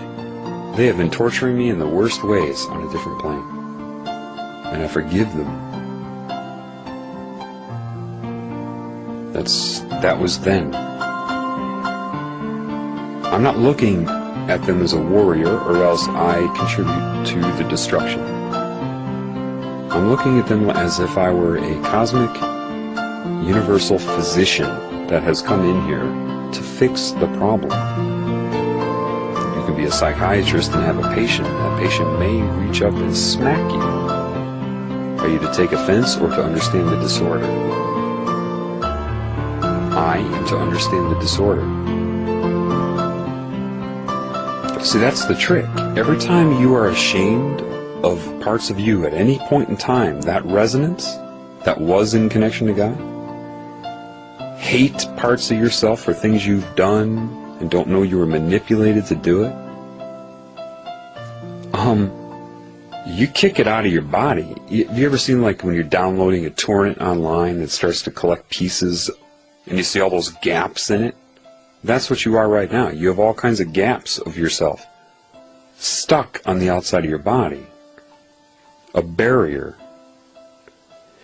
Here's the beauty, though. See, once they're kicked out of your body, those parts of you see what's going on in this world. Yep. So, from the Creator and the creative consciousness into my soul and my mind said, here's how it will work out. Forgiveness is understanding. I'm making you understand. You will make everybody else understand. Then they will erase the barrier, forgive themselves by healing themselves, opening up that resonance, getting rid of, when you go back and heal yourself in the past of anything, whether it was last week or 20 years ago, everything you hate yourself for. I don't like my teeth, I don't like this, I don't like that, whatever. You have an imprint on you that keeps that energy outside of your body. Now, when you understand, you can only forgive when you understand, otherwise you won't, and it won't work. You can't pretend to forgive any more than you can pretend to love. Once you understand those moments and you go through them, it's kind of like in your mind, get back in here, I love you. And that comes in, and now you have a quantum of energy that has information from the outside. And it is that part of you that starts to wake you up. That is how I started seeing the subliminal messages. Those parts of me on the outside could see it. I could not. And the only way was to forgive that part of me and love it and invite it back. And now, more energy comes into me with this new awareness that can communicate with the Creator and me. And you go back and forth, and you have to visualize yourself like from the very moment you were conceived all the way to the future till you die. And each minute, like along this huge line, each day, just this huge, 500,000 mile long line of you going up from growth of baby all the way to adulthood to death. And each point is a moment in time. See, the point of you being healed exists in the future too. The future is all possibilities. So in one of those futures is your completely healed state. Do not think you cannot go to that point in your mind and take the energy from that being completely healed and let it start to inform your DNA in your body now. So that you walk into that paradigm. Not dimensionally, like one foot in front of the other, but in a paradigm, you shift into that paradigm. Then keep going back and forth and left and right. And every time you finally realize that you should forgive the parts that you hate, that part jumps back in you. Now you're closer and closer to God. You start to be able to get the subtle information to your soul from God, and you keep doing this. Now that those are opened, it starts to take command over structure. You start to realize things like, maybe I shouldn't eat animals. Maybe, oh my gosh, this is wrong. Hey, I understand this now. I have to interrupt this real quick, just to something that came to mind that I want to get out before I forget it. And that was a lot of my questions about religion and working through that, because I had been warped into thinking religion meant God and vice versa. I said, what is this deal with Jesus Christ? What is this all about? What is the deal? Because they already tried to terminate my life and infusing me with all this guilt and saying, do you accept Jesus Christ as your Lord and Savior? And they're about to kill me before I went to the hospital that time. I think I mentioned that in another upload. If not, I'll explain that at a different time. But I had to ask the Creator, what is the deal with this name? Ultimately, it said, well, quite firmly, don't worry about it. And then it used several, commanded my mind to extract metaphors. One was, say you had a tumor in your body, and, it's all ready to... repair itself, and it does, and all of a sudden it realizes you have that spontaneous healing, and it disconnects from the tumor cells, and your other cells start to clean up, and then you say last minute, I would say, okay, I'm glad you healed yourself and everything, but I want you to, I'm going to have you accept me as your Lord and Savior, and if you don't, I'm going to turn you back into cancer or kick you out of my body. Because I'm that insecure, because that's what love is. I need you to worship me. And then put into my mind, as the creative force, do you think I am that insecure? I said, what is your name? Jonathan. Did you give yourself that name? And I realized in my mind as it guided it, I was a baby, and my parents kept making the sound, Jonathan. And finally I looked up and noticed they were looking at me all the time when they said that. And eventually my mind identified with the name Jonathan. And then, as life ensued, here, throw this ball into the hoop. You made it. Yay, you're good at basketball. Oh, the mind, plastic, and self-aware starts to pursue that input and practice basketball. Oh, you're good at this. You're not good at that. You are this. You are not that. You can do this. You can't do that. So that is the formation of your ego. It's an illusion. So if you're thinking about Jesus Christ, did he name himself that? So if you worship that name, are you not in one way worshiping the will of man imposed upon that being? And that wasn't even the name, so what deity is that symbol, that name associated with? Where's that energy going? And then it made me realize the cross is an occult symbol. Jesus didn't make that cross. They made it. The Satanists made him carry it and killed him on it. And they're using the cross as the sign of God, which is structure, which is insanity. And if you focus your energy on that, you're directing your energy to it. And they absorb that energy. It said, if you did everything and repaired yourself to have the innocence of the child who does not sin, and did everything in accordance with creation, and then all of a sudden you were judged saying you have to accept a name and you couldn't survive without doing that, would you even want to exist in that type of universe?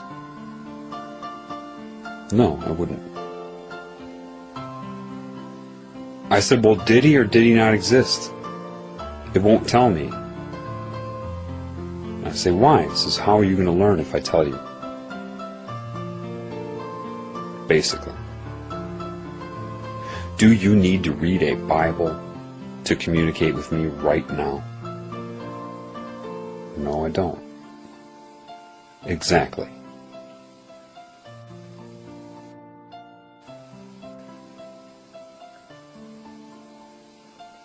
I first understood the properties of love when I came into contact with a girl who synchronously I met and started talking to her about life and whatnot, and brought up this cancer condition and what's happening synchronously, or not synchronously, but intuitively. She allowed me to finish what I was saying, and then finally she says, are you sure about that cancer thing? I said, yeah. Okay, then explain this to me. She said, I have cancer. She's a young girl, a college student. She was there singing. It was, I went with her to observe her sing, not to flirt with her like the binary mind would assume. I knew it was a lesson of some sort. I was directed to meet her. And there I learned a lesson of love. I was born what the structural psychic mind would call a healer, because I can manipulate my chi energy no problem. I didn't have to learn about that. I could always move it around, relieve some pain in individuals, and focus my chi anywhere in my body to relieve pain, just like consciousness around a proton nucleus of an atom may manifest an electron. That's all chi focusing is. Localizing the energy. Seeing a daisy in your mind. And bound to structure, I was there and I said, okay, well, she had cancer. And I'm making this, it's a longer story, but I'm trying to shorten it up for you. And so I said, okay, stand up. Usually I could just put my hands over somebody's body and feel where there are problems. I could feel some imbalance. I'm like, okay. So I tried to direct my energy and take away her pain. And then I finished and I said, so how do you feel? Are you still in pain? She said, yeah. It didn't work. She became anxious then. No, I knew one of the main reasons that I had to go with her to watch her sing is because she was shy. She didn't want me to hear her sing. That type of shame. I knew there was a reason there. It was cancer. Doctor says that I shouldn't even be alive right now. It's only a matter of time. And she started getting anxious, and all of a sudden her breathing turned into this. I said, do you have tumors in your lungs? She said, yeah, they moved to my lungs. And then I realized, okay, the energy manipulation didn't work. Looking for a cure for cancer won't work. And then the Creator did what it does. Look at her. What is she? She's a girl. What is she? She's your creation. What are you? I'm your creation.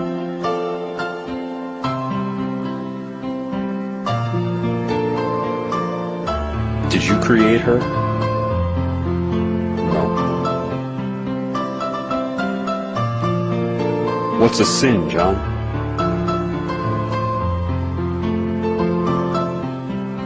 Why don't...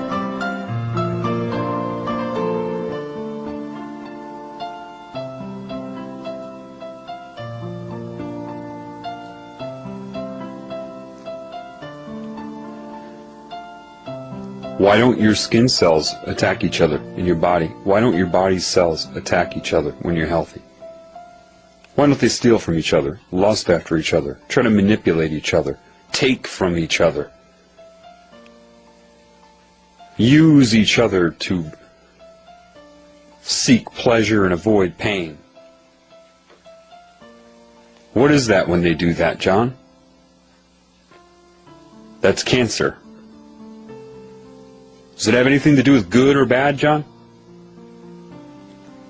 Would you design a car that had engine parts that would lie to themselves and each other within the machine, the apparatus? Would that be an efficient design? Would you make the design that way?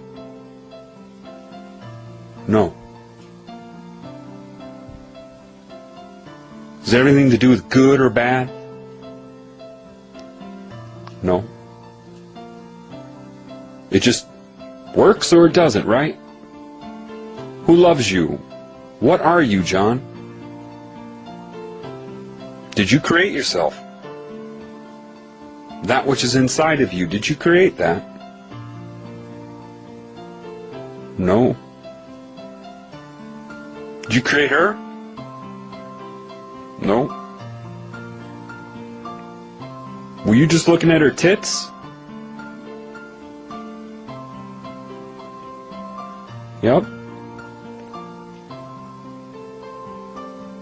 What is she, John? How would you have viewed this when you were 2 years old, John? What's inside of her?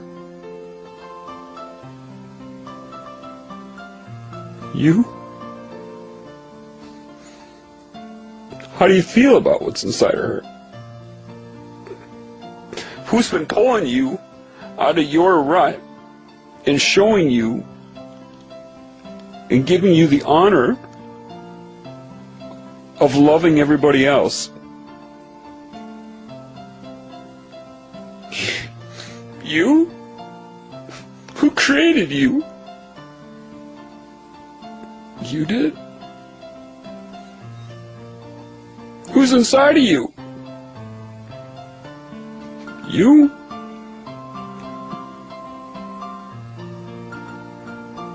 What are you doing if you hurt another person, John?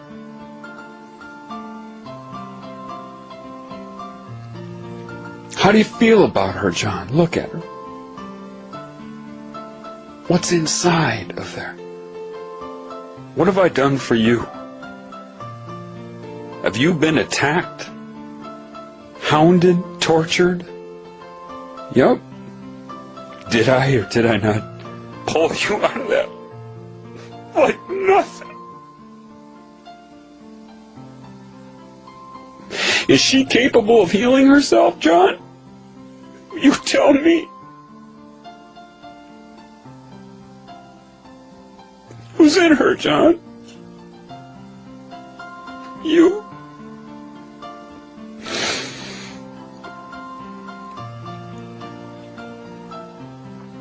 And I understood again. I understood when I never had to learn. Right off the bat. I understood why a child wants to share until they learn not to. And I didn't have to radiate energy at her. I didn't have to point my hand at her. She's talking about her situation, looking away from me, having trouble breathing, and I started to love her. As a creation, I loved her. It was just, I knew she could do it, that she could completely change her own body, and she's disconnected. And something happened, and this energy emerged. Her breathing went from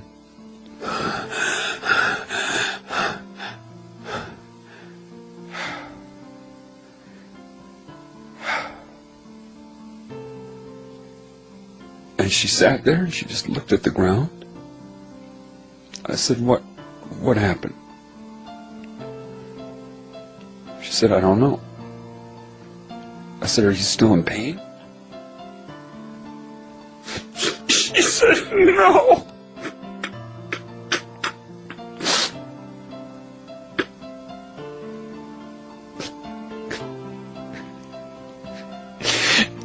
She turned around and she started singing for me with clear lungs. She doesn't have cancer anymore.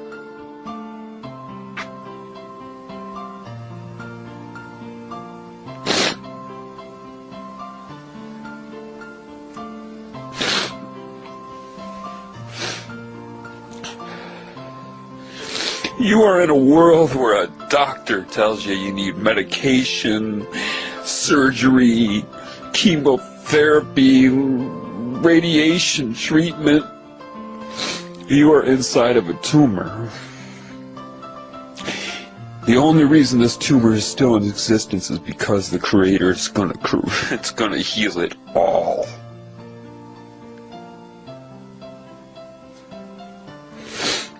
You cannot send love.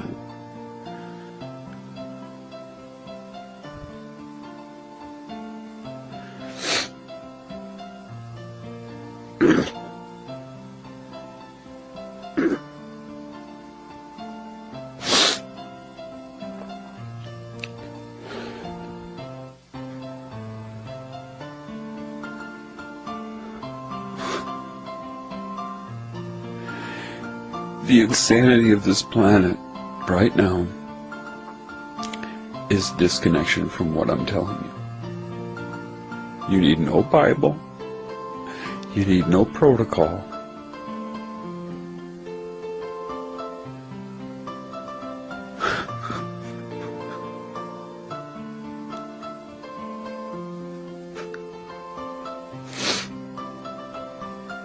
Someone's gonna ask me if I believe in the